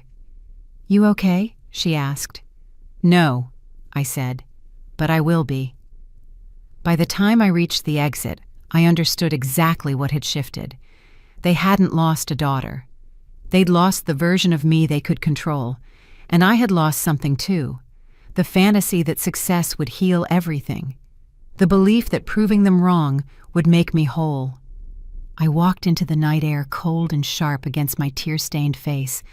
The real work, the work of figuring out who I was without them, was only beginning. The morning after the gala, I reached the office before anyone else. Dawn barely touched the windows, leaving the workspace in a muted gray glow that made everything look suspended, waiting for direction. I unlocked the door, stepped inside, and waited for the familiar calm to settle over me. It didn't come. Instead, I stood in the empty hallway, heart pounding, wondering if everything I had built was about to collapse. The hum of our servers greeted me first, followed by the soft tick of the wall clock. This place had become more than a workplace. It was the only environment that had ever reflected my effort without distortion. But today, even that reflection felt fragile. I placed my bag on the desk and powered my laptop. The dashboard lit up instantly. Traffic upticks load, distribution compliance queries, system health. Everything is stable. Everything functioning exactly as intended, even under the weight of national attention. But the numbers didn't calm me. They terrified me, because now for the first time, failure would be public. Before the announcement, Aurora could stumble in private. We could fix bugs without headlines. We could recover from mistakes without investors watching. Now every flaw would be magnified. Every weakness would be analyzed. Every decision I made would be scrutinized by people who wanted me to fail. My phone buzzed. A message from the engineering channel auto-scaling triggered twice. No errors. All nodes are green. I should have felt relieved. Instead, I felt the weight of expectations pressing against my chest. A second notification arrived, then a third. Within minutes, my inbox was flooded: interview requests, partnership inquiries, government liaison emails, investor messages. The volume was overwhelming. I scrolled through subjects without reading them, paralyzed by the sheer scale of what was happening. May appeared in my doorway with a mug of tea and a quiet smile. "The system's holding beautifully. You built something solid." "We built it," I corrected automatically. But my voice sounded hollow. She studied my face for a moment. "You okay?" "Fine," I lied. She nodded, unconvinced, and left me to work. I wasn't fine. I was drowning in slow motion, and I didn't know how to ask for help. The first crack appeared 3 days later. We had scheduled a critical demonstration for a defense contractor, a company whose approval would validate Aurora's security protocols for an entire tier of government partnerships. I had prepared for weeks, rehearsed every scenario. I anticipated every question. What I hadn't anticipated was my own arrogance. The demonstration began smoothly. Our CTO walked through the architecture while I handled the strategic overview. The contractors team nodded along, asking technical questions. I answered with confidence that felt earned. By the halfway point, I was certain we had won. Then their lead engineer asked about our failover protocol. What happens if your primary encryption node goes offline during a zero-day attack? I knew the answer. I had designed the answer. But instead of explaining our redundancy system, I decided to show them live in real time with no safety net. "Let me demonstrate," I said, already reaching for the console. May's eyes widened. She shook her head slightly, a warning I chose to ignore. I initiated a simulated node failure, expecting the backup system to engage seamlessly. For 3 seconds, everything worked exactly as designed. Then the backup node crashed. The screen froze. Error messages cascaded across the display. The room went silent except for the soft hum of cooling fans and the rapid clicking of our CTO's keyboard as he scrambled to diagnose the problem. I stood there watching everything unravel, unable to move. "This is unexpected," I heard myself say. The words sounded distant, like someone else was speaking them. The contractor's lead engineer leaned back in his chair. His expression wasn't angry. It was worse. I was disappointed, the kind of disappointment that comes from watching someone you almost respected reveal they weren't ready. "Perhaps we should reschedule," he said carefully. "We can fix this," I said. "Give us 10 minutes. "Ms. Miller," and his voice was gentle but final. "We've seen enough." They left without signing anything, without promising to return, without offering the polite reassurances that usually soften rejection. After they were gone, May found me in my office, staring at the wall. "The backup node had a memory leak," she said quietly. "We found it. It's fixed. Too late. We can reach out, explain what happened, offer another demo. They won't come back." I knew it with certainty. In this industry, you rarely get second chances to make first impressions. I pushed too hard. I wanted to impress them instead of just showing them what works. May sat down across from me. "You made a mistake. It happens." "Not to me." The words came out sharper than I intended. "Not anymore. I can't afford mistakes. Not now. Not with everything at stake." She was quiet for a long moment. "Grace, if you think you can build something this complex without ever failing, you're setting yourself up for a breakdown." "I already failed once," I said. "In Chicago. I failed so completely that my own family stole my work because they didn't believe I could execute it. I swore I would never give anyone that ammunition again. And now you're so afraid of failure that you're taking risks you shouldn't take." She leaned forward. "That demo didn't need a live failover test. You know that. But you wanted to prove something to them, to yourself, I don't know. And it backfired." I didn't answer. I couldn't, because she was right, and admitting it felt like admitting that everything I had built was standing on a foundation of overcompensation and fear. The next 2 weeks were brutal. Word spread about the failed demo. Not publicly, our industry is small enough that gossip travels through private channels, but enough that I noticed hesitation in conversations that used to flow easily. Investors who had been eager to connect suddenly had scheduling conflicts. Government liaisons who had praised our architecture now asked pointed questions about reliability. I responded by working harder, sleeping less, checking the system logs obsessively, as if constant vigilance could prevent another failure. It couldn't. The second crack appeared during a routine security audit, one we had passed twice before. This time, the auditor flagged a vulnerability in our authentication layer. Not critical, not urgent, but present. A flaw I had missed because I was so focused on the encryption engine that I neglected the surrounding infrastructure. "This should have been caught months ago," the auditor said, not unkindly. "Your core technology is impressive, but the supporting systems need attention." I thanked him for his thoroughness, promised to address the issue immediately, smiled professionally until he left the building. Then I locked myself in my office and didn't come out for 6 hours. May found me again that evening sitting in the dark. "The authentication fix is deployed," she said. "Jared ran the tests. Everything passes." "Good." She didn't leave. Instead, she sat down on the floor across from my desk, her back against the wall. "When was the last time you ate?" she asked. I couldn't remember. "When was the last time you slept more than 4 hours?" I couldn't remember that either. "Grace," her voice was soft but firm, "you're falling apart." "I'm fine." "You're not fine. You're running on fumes and fear, and it's affecting your judgment. The live demo was a mistake born from overconfidence. The authentication gap was a mistake born from tunnel vision. Both of them happened because you're trying to do everything yourself, and you're too exhausted to see clearly." "What am I supposed to do?" The question came out ragged. "Stop, slow down." The world doesn't slow down.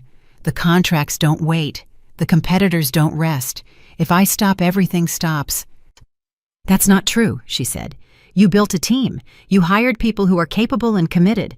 But you won't let them carry any of the weight because you're convinced that if you're not controlling everything, it will all fall apart." "It might." "It might," she agreed. "But it definitely will if you burn out. You're not superhuman, Grace. You're allowed to be tired. You're allowed to ask for help. You're allowed to admit that this is hard." I stared at the ceiling. The silence stretched between us. "I don't know how," I finally said. "I don't know how to trust anyone else with this. My whole life, every time I trusted someone, they let me down. My family, my mentors, everyone." "I know," May said, "but we're not them, and you have to decide whether you're going to keep punishing us for what they did or whether you're going to let us actually help you." She stood up and walked to the door. "Go home, sleep, eat something that isn't from a vending machine. The system will still be here tomorrow." I wanted to argue. I wanted to insist that I was needed, that my presence was essential, that stepping away was impossible. Instead, I nodded. "Okay," I said. It was the hardest word I had ever spoken. I drove to Chicago with no plan except finishing what they had started 2 years earlier. That's what I told myself anyway. The truth was murkier. I was running away from the failures in Denver by confronting the failures in Chicago. The highway stretched ahead in a long, unbroken line, the kind of road that forces clarity whether you want it or not. My hand stayed steady on the wheel, but my thoughts moved in fast, clipped lines sharp enough to cut through every old memory that tried to surface. Except they didn't cut through. They circled. The failed demo. The authentication gap. May's words about burnout. The look on the contractor's face when the backup node crashed. By the time I reached the city limits, the sky had shifted to a dull slate blue, the color of storms that don't need thunder to make their point. I parked at the curb outside my parents' house and turned off the engine. I sat there for 20 minutes, unable to move. What was I doing here? What did I think would happen? That confronting them would somehow fix the mess I had made of the last 2 weeks, that their acknowledgement would validate me in ways the failed demo had undermined. I was looking for something they couldn't give me. I knew that. But I went inside anyway. Their house appeared exactly as it always had. Trimmed hedges, glowing porch light, perfectly swept steps. Nothing changed. Nothing learned. Nothing earned. Inside, their voices carried from the dining room, low-clipped, already rehearsed. I stepped through the door without pausing, without softening my steps, without rehearsing my tone. That was the girl I used to be, measured, cautious, always shrinking to fit their expectations. Tonight I was too tired to shrink. Dad lifted his head. First impatience etched across his face as if I were late to a meeting he didn't respect enough to attend. Mom shifted immediately into performance mode, smoothing her blouse, rearranging her expression into something she assumed looked maternal. Caleb crossed his arms with practiced ease, radiating confidence like nothing in his world had been disrupted. "Finally," Dad said, gesturing toward an empty seat. "We've been waiting." I stayed standing. "Say whatever you plan to say." Mom blinked hard. "Sweetheart, sit. There's no need for this tone." "This tone?" I replied, "is what happens when someone stops apologizing for existing." The words came out sharp, but underneath them I felt hollow. I wasn't delivering them from strength, I was delivering them from exhaustion, from weeks of failure I couldn't admit to anyone. Dad stiffened. Caleb smirked. The choreography of my childhood assembled itself around the table, but this time I wasn't sure I had the energy to disrupt it. Dad cleared his throat, shifting into the firm, authoritative cadence he reserved for moments when he wanted to reestablish control. "This valuation news, it's dangerous. Too fast, too public. You're exposed, Grace. You need guidance before you make mistakes you can't walk back." Guidance. The same word he used when he rejected my proposal 2 years earlier. But this time, instead of rage, I felt something else. Something closer to recognition. Because he wasn't entirely wrong. I had made mistakes. The live demo, the authentication gap, the exhaustion that was clouding my judgment, the arrogance that made me believe I could handle everything alone. "You might be right," I heard myself say. The room went still. Dad's eyebrows rose. Caleb's smirk faltered. Mom looked like she had swallowed something unexpected. "What did you say?" Dad asked slowly. "I said you might be right." I pulled out a chair and sat down suddenly, too tired to stand. "I've made mistakes. Recent ones, significant ones. I'm not handling the pressure as well as I should be." No one spoke. The silence stretched, uncomfortable and unfamiliar. "I didn't come here for guidance," I continued. "I don't trust you to give it. But I can admit that I'm struggling, that I don't have all the answers. Building something this complex is harder than I expected, and I'm not doing it perfectly." Caleb leaned forward. "So you're saying you need help?" "I'm saying I'm human. There's a difference." Dad's expression shifted, not softening exactly, but recalibrating.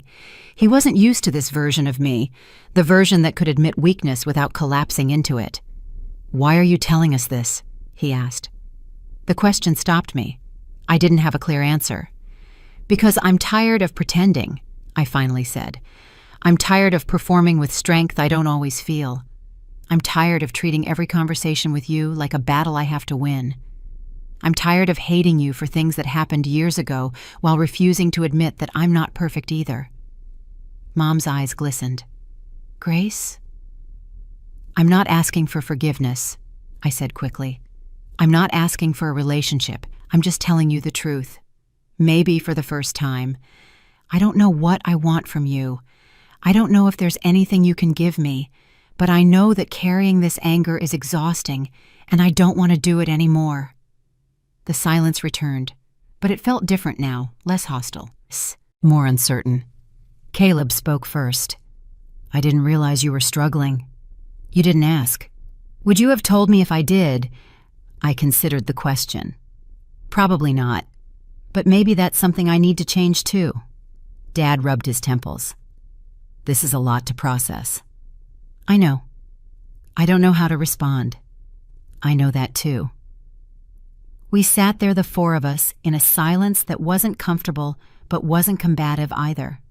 Something had shifted, not reconciliation, not forgiveness, but acknowledgement.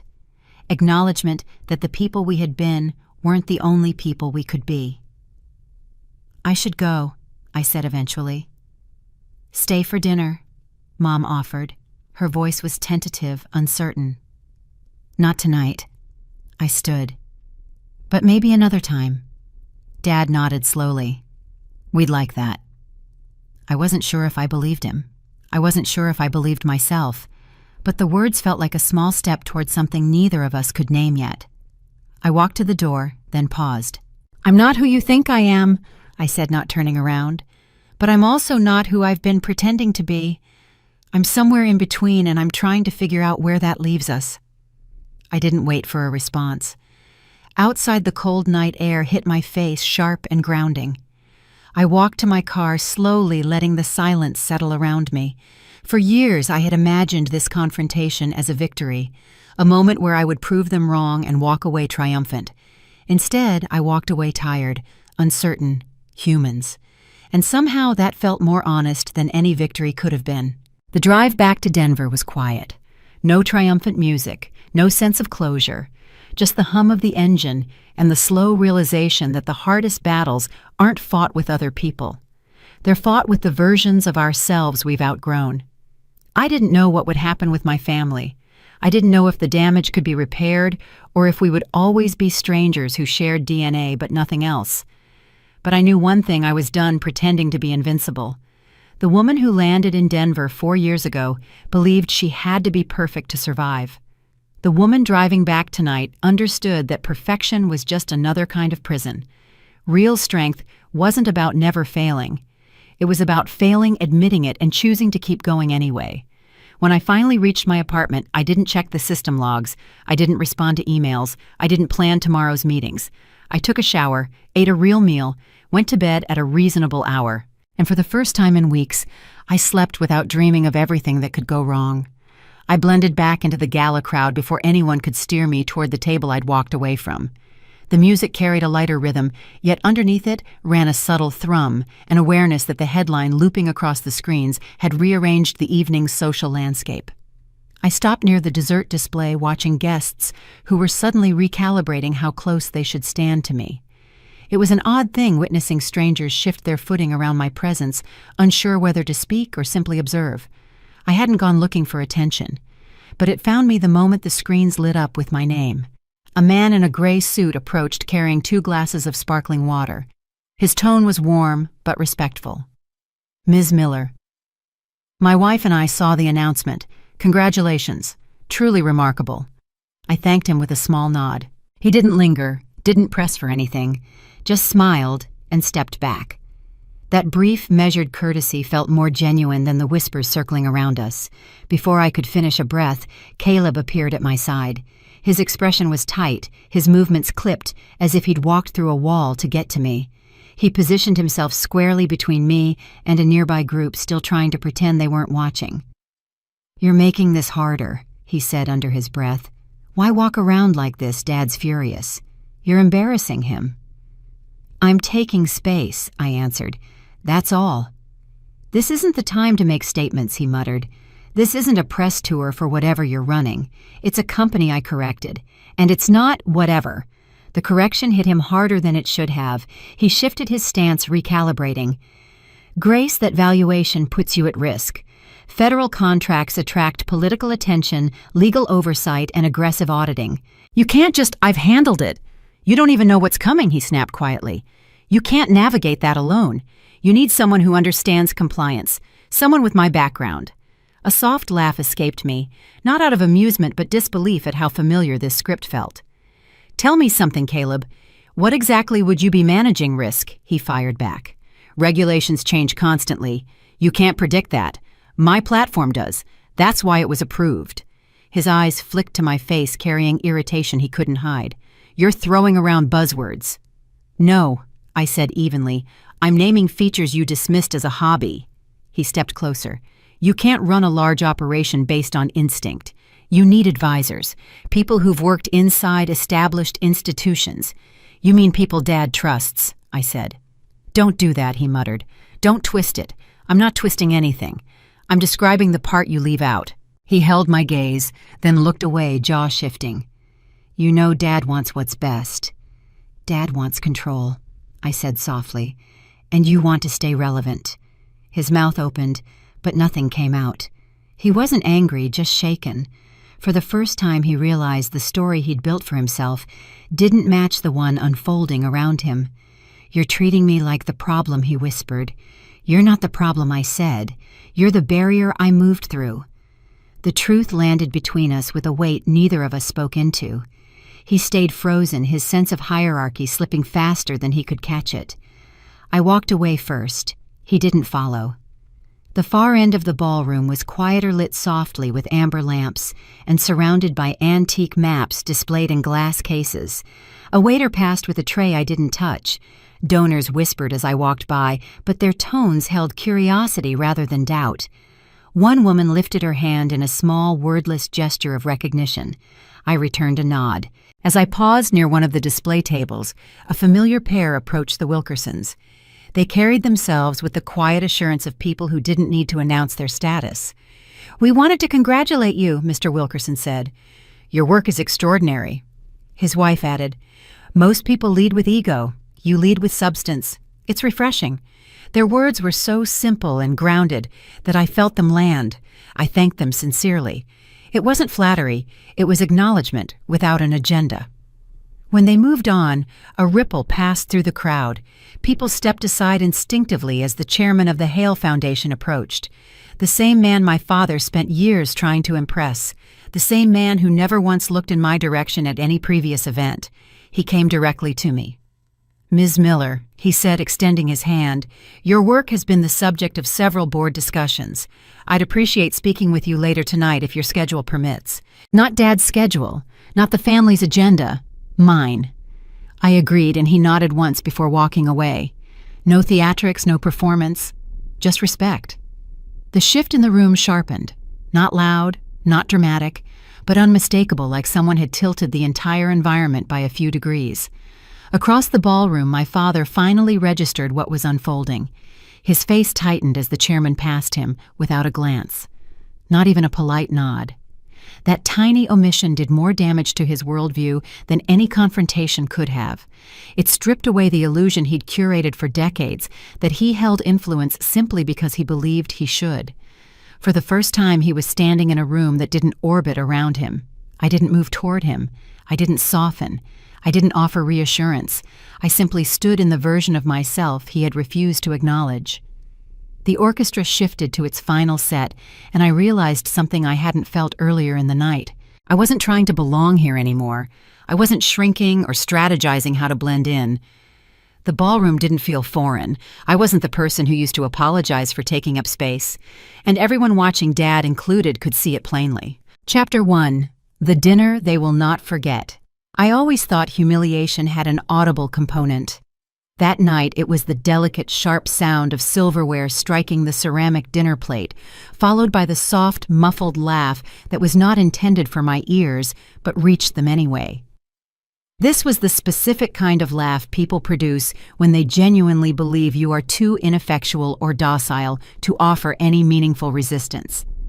I had barely settled into my designated spot at the extensive walnut dining table when my brother Caleb crossed his arms and settled deeper into his chair, wearing the predictable, condescending grin he always deployed right before delivering a calculated verbal attack.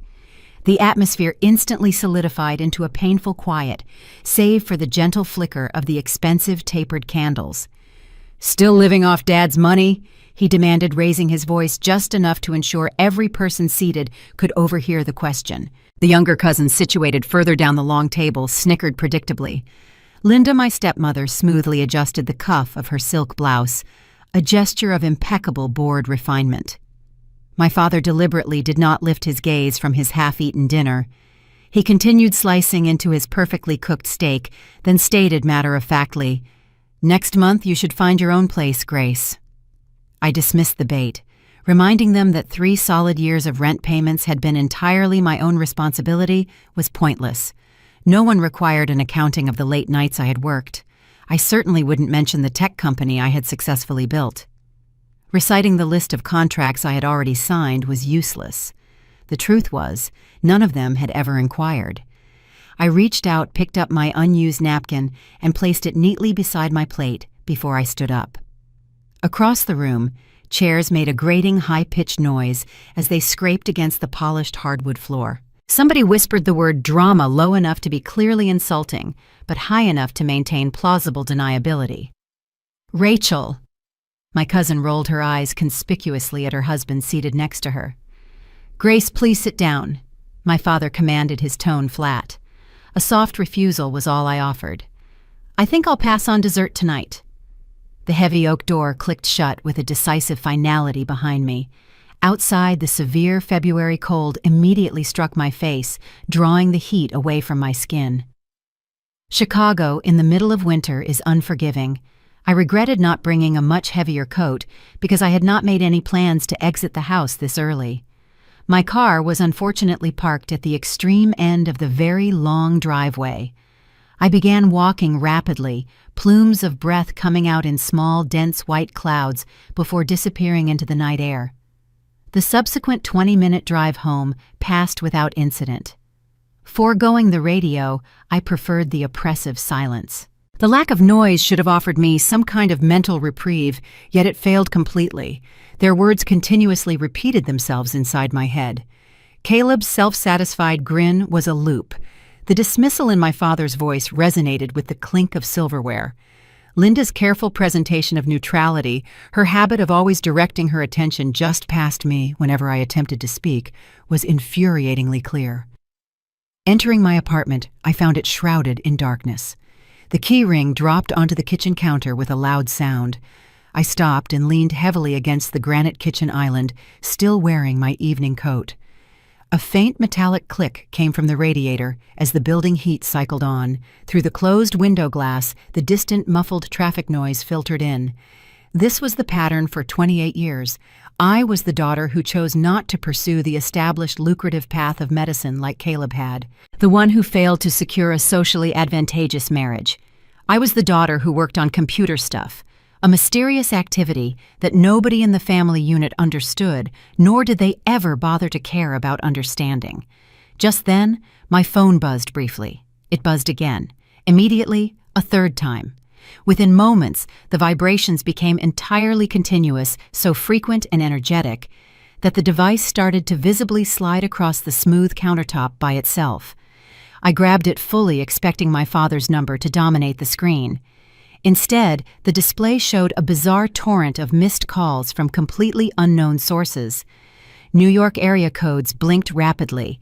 Boston, San Francisco, and a multitude of local Chicago numbers flashed. The sheer volume of notifications stacked so fast, the phone's operating system visibly froze for approximately 3 long seconds. When the display finally unstuck itself, I scrolled down to see the emails. Dozens of new messages were flooding the inbox. These were requests for formal statements. Interview requests were stacking up. Every single message requested an immediate public comment. A major news alert was fixed prominently at the very top of my lock screen, glowing a vivid, urgent red. Breaking news. Aurora Secure Systems achieves federal-level pilot status, founder Grace Miller. I forced myself to read the entire headline twice, slowly absorbing the words. It was my actual full name. My own company's name was next to it. That was the massive federal contract I had been diligently working toward for 18 months. The one that necessitated full security clearances, extensive background checks, and an endless stream of meticulous documentation. It was official the proposal had successfully gone through the final approval stage. Someone, likely a government official or a contractor contact, had leaked the news prematurely to the press before I had even received the standard official call. The phone resumed its insistent physical buzzing. More strange, unknown numbers appeared. Then the familiar ones. My father's name, Caleb's, Linda's. Dad again, already a second time in minutes. A text message appeared from Caleb written entirely in capital letters. What did you do? Call now. A text from my father followed. We need to talk, immediately. I placed the phone face up gently onto the soft fabric of the couch and watched the screen light up repeatedly. Call after call continued to arrive. The bright display never once went dark. Aurora Secure Systems. I had launched the business 4 years prior with only $12,000 of carefully saved cash and a single refurbished laptop computer. Initially, the focus was basic cybersecurity consulting for mid-size regional companies. That work expanded into larger, more lucrative contracts, which eventually led to government subcontracts. No one in my immediate family knew any of the operational details of the business. Whenever they inquired about my profession, I simply stated tech consulting. Over time, they simply stopped asking. The scope of the federal pilot program completely changed the entire nature of the company. It dictated that Aurora's proprietary encryption protocols would be rigorously tested across a minimum of 3 critical government agencies. If the pilot successfully achieved all benchmarks, the resulting full contract was projected to be worth $47 million over a period of 5 years. This milestone was the culmination of 18 months spent in high-level meetings, comprehensive financial audits, and intensive security reviews. This information was now public knowledge. My father's number flashed brightly again. The call went unanswered. Instead, I accessed my email inbox. 63 new messages had arrived in the few minutes since I left the table. They were journalists from major financial and tech outlets, Bloomberg, Reuters, and TechCrunch. I noted messages from 2 prominent investment firms inquiring about the firm's plans for future funding rounds. One congratulatory note was from the Department of Homeland Security contact who had personally guided the final contract approval process. The persistent phone rang once more. This time the screen showed Linda's name. I let that call proceed directly to voicemail. For 4 years, this family never demonstrated any curiosity about my actual work. The moment I had mentioned starting the company, my father responded with, "That's ambitious," using the exact inflection he reserved for what he considered thoroughly bad ideas. Caleb's only input was to ask if I required financial assistance. Then he laughed dismissively when I confirmed I did not. Linda had instantly steered the conversation toward discussing Rachel's wedding plans. Now their combined urgency was evident. All of them repeatedly sought contact. I finally picked up the device and scrolled through the extensive list of missed calls. 14 calls originated from Dad. 9 came from Caleb. Linda had contributed 6, and 3 had surprisingly come from Rachel, who had not initiated direct conversation with me in 2 years. A new text appeared from Caleb Grace. "This is serious. Call me back. Seriously." That single word was his only acknowledgement, as if my professional life only achieved the status of serious when the news media decided to acknowledge it. I powered down the ringer completely. Placing the phone face down on the coffee table, I allowed the lights to fade. The apartment settled back into its previous quiet state. I could hear the subtle deep vibration of the building's main heating system running. A faint, distant sound of a television show leaked from the neighboring unit. These were normal, everyday sounds. I heard the identical sounds every single night upon returning from the office. But the objective facts surrounding the situation had radically shifted. 4 years ago, I began building Aurora in complete silence. No assistance was solicited from my family structure. There were 0 investors drawn from my father's influential social network. I received no professional introductions utilizing Caleb's medical school connections. I accomplished the work entirely alone, dedicating nights and weekends to the effort learning contract law fundamentals from online tutorial videos and mastering complex cybersecurity protocols through rigorous online courses. I had certainly made mistakes. The company nearly ran out of capital twice. I kept moving forward regardless of the obstacles. The fact remains they had failed to notice any of it. They simply lacked the inclination to notice. Presently, they were desperate to converse. I stood and slowly walked toward the window pane. The sprawling city of Chicago spread out far below my vantage point, thousands of artificial lights scattered across the deep, encroaching darkness. Somewhere out there in that light, reporters were actively writing stories about my fledgling company. Financial investors were making strategic calls, government officials were preparing their official public statements, and specifically in my father's expensive dining room, the family I had just left behind was undoubtedly struggling to process the news that the daughter they had so effortlessly dismissed had quietly built something substantial and real. My phone screen flared with light one final time. It was Dad. I watched his name glow fiercely for a few seconds before the light finally subsided. The logistics of tomorrow would be complex, calling back all media contacts. I needed to issue formal statements and immediately schedule mandatory high-stakes meetings. Handling the sudden intense public attention required an immediate comprehensive plan. Tonight, I remained standing at the window. The cold from the glass was a slight comfort. I permitted the silence to finally settle into the room. They had been afforded years to inquire about the nature of my work. They never took the opportunity. The world was now asking. I stood ready to provide the answer. I left the house before dawn, the sky still an indigo wash stretching across the horizon. The street lay empty except for a few porch lights flickering against the cold. I didn't look back. There was nothing behind me that required a second glance. My focus shifted entirely to the day ahead, the real day, the one built on deadlines, infrastructure reports, and operational decisions that didn't pause for family drama. The ride back to the city felt quiet in a way that wasn't lonely. It was the quiet of a life no longer interrupted by old expectations or unsolicited commentary. As the buildings sharpened into view, I opened my laptop and connected to the system dashboard. The console populated instantly latency readings, load distribution compliance alerts, all lined in neat, precise rows. The world they questioned ran smoothly, with or without their doubts. Server load 63%. Auto-scaling active. Threat mapping stable. Traffic spike from the Bloomberg alert rising, controlled, predictable. My CTO sent a message as I rode through the last stretch of the freeway. The spike is steady. Adjustments initiated. No anomalies. His tone remained concise, almost surgical.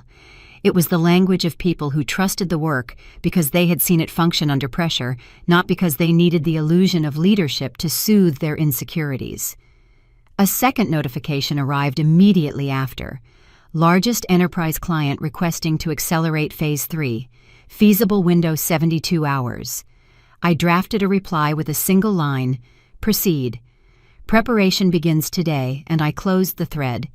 Inside the office, early sunlight spilled across the floor-to-ceiling windows, painting long silver stripes across polished concrete. A few staff members nodded as I passed, nothing dramatic, only acknowledgement that the day had begun. I didn't need applause. I needed clarity. By 7 in the morning, my leadership team gathered in the conference room, papers, open screens glowing with data. My CTO began with updates. Infrastructure absorbed last night's peak without hitting thresholds. The new caching layer performed better than predicted. We are seeing a latency improvement of 1.7 milliseconds across the core network, which is critical for the defense logistics contract. Good, I said. Prioritize enterprise accounts. Funnel non-essential signups into next week's queue. Confirm the new encryption key exchange protocol is fully integrated across all team deployment stations by close of business. The policy director spoke next, flipping through a binder filled with briefs. Commerce wants a scheduled briefing to discuss the legal implications of predictive compliance technology. The Treasury needs clarification on the cross-border compliance chain for our European clients. Defense Logistics is requesting an audit date for the second week of next month. Schedule the audit first, I replied. Their team moves fastest with early directives. Give Treasury the full compliance document, but defer the commerce briefing until after the audit. I want to go into that discussion with a clean sheet. She made notes rapidly, posture alert. No hesitation, no second guessing. She didn't question whether I understood the stakes. She knew I built the system that carried them.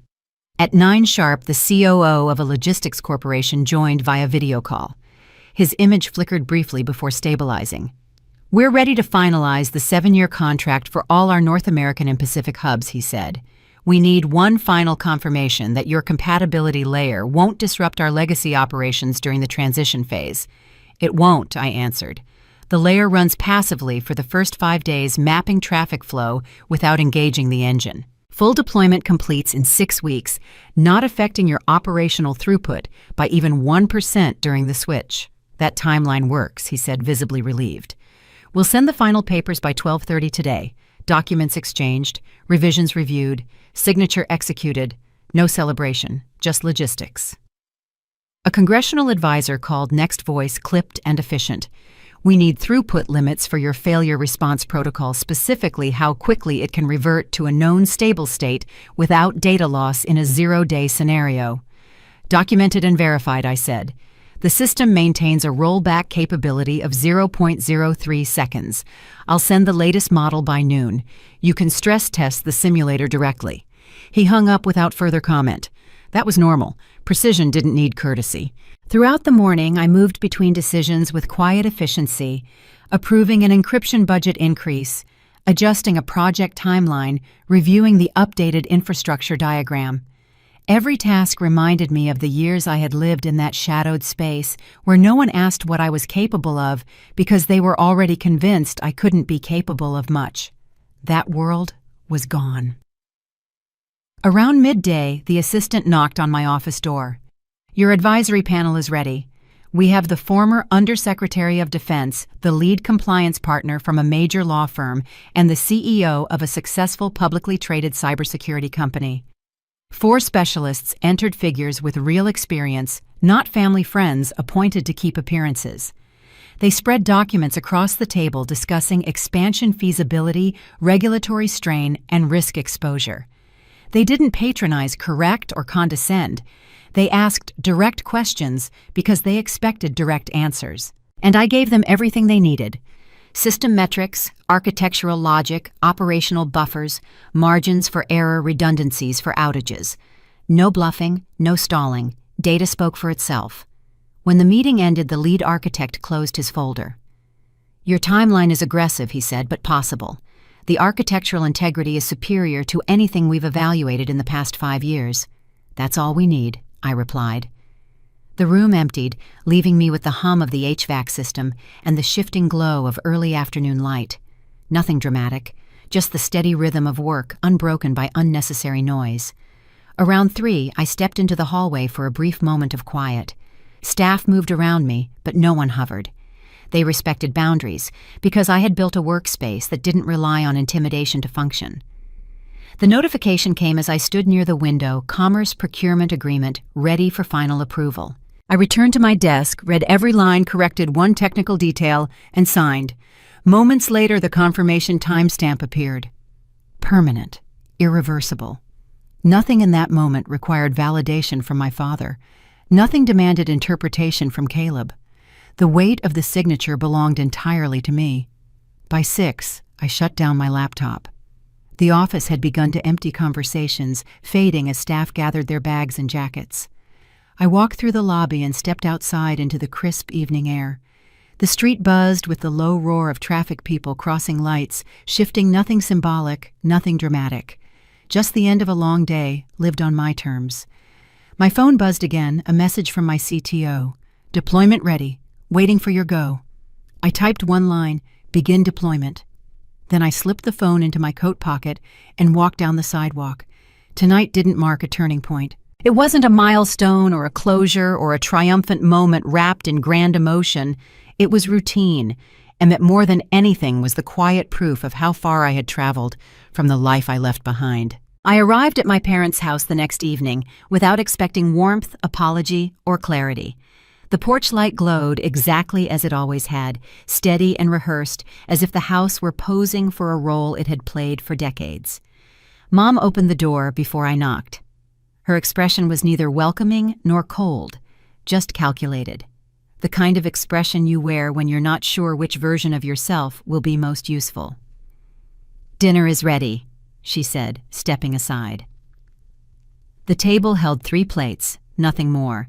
No centerpieces, no carefully arranged linens. It looked modest, almost humble, a performance of simplicity designed to make me feel comfortable. I recognized the tactic. They had always been skilled at staging environments. I took the seat closest to the window. The quiet settled instantly, thick, but not hostile. Dad sat across from me, hands folded. Caleb lingered near the doorway for a few seconds before lowering himself into a chair, his expression neutral in a way that felt practiced. Dad broke the silence. "I watched the interview," he said, voice steady. "Your explanation of the system architecture was clear. I had our legal counsel verify the contract structure. The phased deployment is smart. It minimizes immediate liability, Grace." The words sounded like acknowledgement, but something in his tone felt rehearsed, like he had prepared these compliments the way you prepare talking points for a negotiation. "Thank you," I said carefully. Mom rested her palms lightly on the table. People called the house today. Reporters, colleagues, relatives. We told them we had no comment. I appreciate that. Of course, she smiled. We're family. The word hung in the air. Family. As if that single term could erase years of dismissal. As if saying it often enough would make it true. Dad exhaled slowly. You presented ideas for years. We dismissed them. That was a mistake. I can acknowledge that the decision to give Caleb oversight of your original prototype was based on my own outdated understanding of the technology landscape. He let the words stand, not softened, not padded with excuses. A clean admission. Too clean. I had watched my father operate my entire life. He never admitted fault without an angle, never conceded ground unless he planned to claim something larger in return. What do you want? I asked. Dad's eyebrows rose. Want? You didn't invite me here to apologize. You invited me here because my company just became valuable enough to notice. So what do you actually want? The silence shifted. Caleb's jaw tightened almost imperceptibly. Mom's smile flickered before resettling into place. Dad leaned forward. Grace, that's unfair. We're trying to repair what a relationship you never valued in the first place. I kept my voice level. You didn't call me once during the 3 years I was building Aurora in Denver. Not once. No birthday cards, no holiday invitations, nothing. And now that my face is on Bloomberg, suddenly you want to have dinner and talk about family? That's exactly what this is. I looked at each of them in turn. I'm not stupid.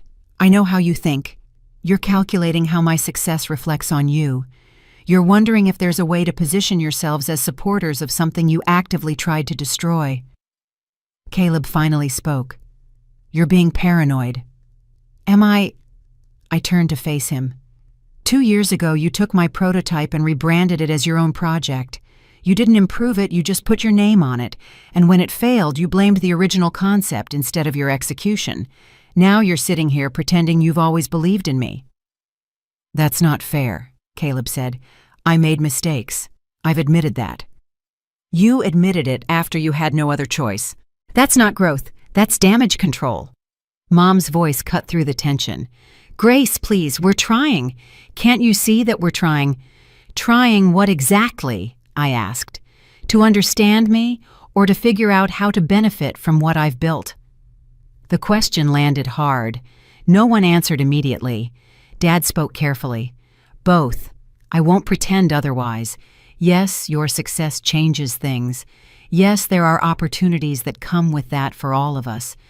But that doesn't mean the desire to reconnect isn't genuine. At least he was being honest, or honest enough. What kind of opportunities? I pressed. He hesitated. Caleb looked away. The foundation has been approached by several investment groups, Dad finally said. They're interested in partnerships that involve family businesses, your company included. There it was, the real agenda. So you want to use my success to leverage your own deals. I want to explore mutually beneficial arrangements, Dad corrected. There's nothing wrong with family members supporting each other's ventures. There is when those family members spent years tearing me down. I pushed back from the table. You don't get to dismiss someone for a decade and then show up asking for partnerships when they succeed despite you. Grace, I'm not finished. My voice stayed steady, but my hands were trembling. Do you have any idea what it cost me to build Aurora? The years I spent eating crackers for dinner because I couldn't afford groceries, the nights I couldn't sleep because I was terrified of failing, the relationships I destroyed because I was too exhausted to be present for anyone. I stood up. You weren't there for any of it. You didn't call when I got my first contract. You didn't congratulate me when I hired my first employee. You didn't care until the numbers got too big to ignore. Dad's expression shifted, not softening, but recalculating. He was adjusting his approach, searching for the argument that might still work. You're right, he said. We weren't there, and that's something we have to live with. But does that mean we can never repair the damage?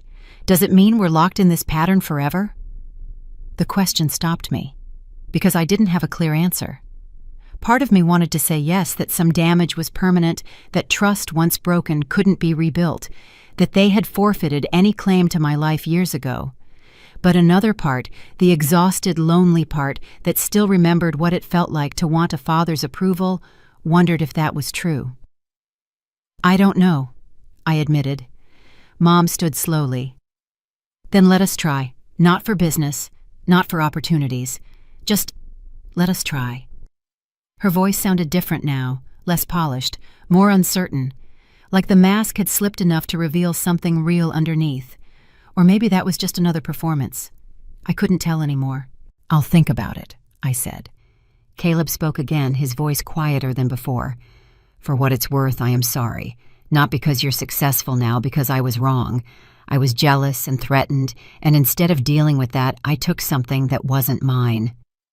I studied his face, searching for the angle, the manipulation. I couldn't find one. That didn't mean it wasn't there. "I hear you," I said, "but hearing isn't the same as believing." He nodded slowly. "I understand." I walked toward the door. Before I reached it, Dad spoke one more time. "Grace, whatever you decide, I am proud of what you've built. That's not a strategy. It's just true." I paused with my hand on the doorknob. "Maybe it is," I said, "but you'll have to prove it means something before I believe it." I stepped outside without waiting for a response. The cold air hit my face, sharp and clarifying. I walked to my car, slowly processing the conversation. They hadn't changed, not really. They had adjusted, recalibrated, found new ways to position themselves around my success. But underneath the adjustments, the same patterns remained. Dad still wanted leverage. Mom still prioritized appearances. Caleb still struggled with his own inadequacy. The difference was that I could see it now. The manipulation was transparent in a way it never had been before. That was progress, not for them, for me. I drove home with the windows down, letting the cold wind clear my head. The city lights flickered past, indifferent to my family's drama. Some relationships couldn't be repaired. Some people wouldn't change no matter how many opportunities you gave them. Some damage was permanent, but knowing that didn't mean I had to carry the anger forever. I could acknowledge their limitations without letting those limitations define me. I could maintain boundaries without burning bridges completely. I could accept that they might never become the family I needed, while still leaving room for whatever they could become. It wasn't forgiveness. It wasn't reconciliation. It was just clarity. And for now, that was enough. I reached the office before sunrise. The city sat muted beneath a pale stretch of morning light, streets empty except for delivery trucks and early joggers. No cameras waited outside the building. No reporters lined the sidewalk. No family members stood at the door expecting answers. The world had returned to its usual rhythm. But I hadn't. Inside, the familiar hum of servers greeted me, that constant mechanical heartbeat I had grown to love. The dashboard glowed green. System stable, traffic managed. Everything functions exactly as designed. I should have felt satisfied, triumphant, vindicated. Instead, I felt empty. Not depressed, just hollow. Like the adrenaline that had powered me through the past month had finally drained away, leaving nothing but exhaustion and questions I didn't know how to answer. May found me in the conference room an hour later, staring out the window. "You look like you haven't slept," she said. "I haven't." She sat down across from me. "Want to talk about it?" "I don't know what there is to talk about." I kept my eyes on the skyline. "Everything worked. The pilot is proceeding. The contracts are expanding. The valuation is climbing. I should be celebrating. But I keep wondering if any of it matters." May was quiet for a moment. "What do you mean?" "I spent years building Aurora to prove something, to show my family they were wrong, to demonstrate that I was worth more than they believed."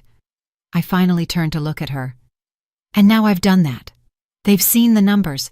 They know what I built. But it didn't change anything. They're still the same people, the same patterns, the same limitations. Did you think success would fix them?" "Maybe. Somewhere in the back of my mind, I think I believed that if I achieved enough, they would finally see me, really see me, and once they saw me, something would shift." I laughed softly. "Stupid, right?" "Human," May corrected. "Not stupid." I rubbed my eyes.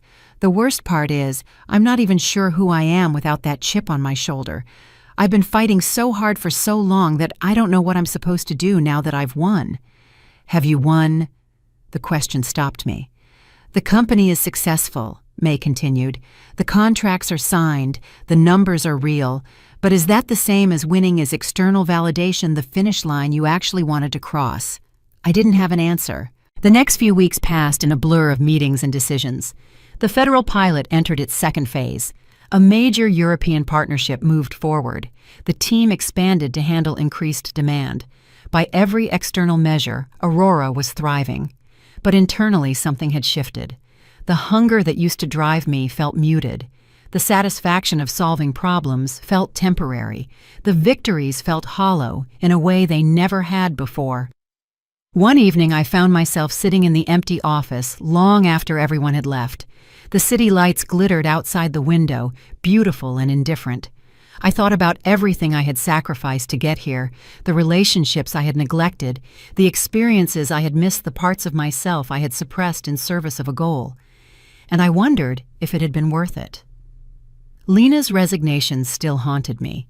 I had sent 3 emails asking if she would consider returning. She never responded. Eventually, I learned she had joined a smaller startup, one led by someone who actually listened to their team. I had tried to change. I had made the speech. I had committed to doing better. But the damage I had done couldn't be undone. Some consequences were permanent. That was the hardest part of success, realizing that achievement didn't erase the mistakes you made along the way. My phone buzzed. A message from Caleb. I know you don't trust me, but I'd like to try again. Coffee sometime. I stared at the screen for a long time. Part of me wanted to delete the message, to maintain the boundaries I had set, to protect myself from another disappointment. But another part remembered what May had said about human connection, about building people, not just systems, about the parts of life that couldn't be optimized or engineered. One coffee, I replied. No promises. His response came immediately. That's fair. Thank you. I didn't know if anything would change. I didn't know if Caleb was capable of being a real brother. I didn't know if my family would ever become something other than a source of pain. But I knew that staying angry forever was its own kind of prison. The following week, the board called an emergency meeting. The European partnership had hit a complication, a regulatory hurdle we hadn't anticipated. Solving it would require restructuring part of our architecture and delaying the rollout by at least 6 months. The news should have devastated me. A year ago, it would have sent me spiraling into panic. Instead, I felt something unexpected relief, because the complication meant more work, more problems to solve, more reasons to stay engaged. And I realized with uncomfortable clarity that I didn't know who I was without a crisis to manage. We can handle this, I told the board. It's a setback, not a failure. They nodded, reassured by my confidence. But underneath the confidence, I was asking myself harder questions. What happened when all the problems were solved?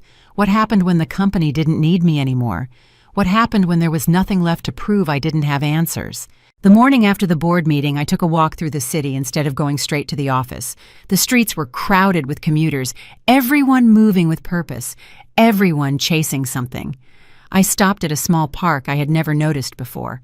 A patch of green between 2 office buildings, barely large enough for a few benches and some tired-looking trees. An old man sat on one of the benches, feeding pigeons from a paper bag. He looked up as I approached. "You look lost," he said. "I'm not. I know exactly where I am." He smiled. "That's not the same thing." I sat down on the other end of the bench, watching the pigeons cluster around his feet. "I built something important," I said, not sure why I was talking to a stranger. "Something I worked on for years, and now that it's done, I don't know what to do with myself." "Is it done?" he asked. "The hard part is." He tossed another handful of crumbs. "In my experience, the hard part is never done. It just changes shape." I turned to look at him. "What do you mean?" "Building something is one kind of hard. Living with what you've built is another." He met my eyes. "The second kind is the one that gets the most people." I didn't respond. I just sat there watching the pigeons, letting the truth of his words settle over me. I never saw the old man again. I went back to that park several times, but the bench was always empty. Maybe he was just a stranger who happened to say the right thing at the right moment. Maybe he was something more. I never figured it out, but his words stayed with me. Building something is one kind of hard. Living with what you've built is another. I had spent years mastering the first kind. The second kind I was only beginning to understand. The European partnership eventually moved forward. The regulatory hurdle was solved. The rollout proceeded 6 months delayed, but ultimately successful. Aurora continued to grow. The team expanded. The technology improved. The numbers climbed. But I stopped measuring my worth by those metrics. Instead, I started asking different questions. Was I treating people well? Was I present in my relationships? Was I building a life or just a company? The answers weren't always comfortable. I still struggled with delegation. I still worked too many hours. I still found it easier to focus on problems than people. But I was aware now. And awareness was the beginning of change. On the anniversary of the gala, 1 year since my name appeared on that screen, I took the day off. No meetings, no emails, no system checks. I drove to the lake outside the city and sat on a rock overlooking the water. The sun was setting, painting everything gold and orange. I thought about everything that had happened. The failures, the successes, the people I had hurt, the people who had hurt me, the family I might never fully reconcile with, the company I had built from nothing. And I asked myself the question I had been avoiding for months. Was I happy? The answer came slowly, honestly, imperfectly. Not yet, but I was getting closer. I had built something remarkable. I had proven that I was capable. I had achieved things my family said were impossible. But revenge wasn't the achievement. The revenge wasn't the validation. The revenge wasn't proving them wrong. The revenge was becoming someone who no longer needed their approval to feel whole. I wasn't there yet. There. Maybe I would never fully arrive, but I was on the path, and the path was mine. As I drove home, my phone buzzed with a message from May. The team wanted you to know 1 year ago today, everything changed. We're proud to be part of what you've built. Thank you for including us. I pulled over to the side of the road reading the message again. Something shifted in my chest. Not pride, something softer. Gratitude, maybe. Connection. The recognition that I hadn't done this alone, even when I thought I had. I typed a reply. I'm proud to be part of it too. Thank you for staying. Then I sat there for a moment watching the stars emerge one by one. The company would continue. The challenges would continue. The relationships with my team, with my family, with myself would continue to evolve. Nothing was finished. Nothing was resolved. Nothing was perfect. But I was still here, still building. I'm still learning. And for the first time in a long time, that felt like enough.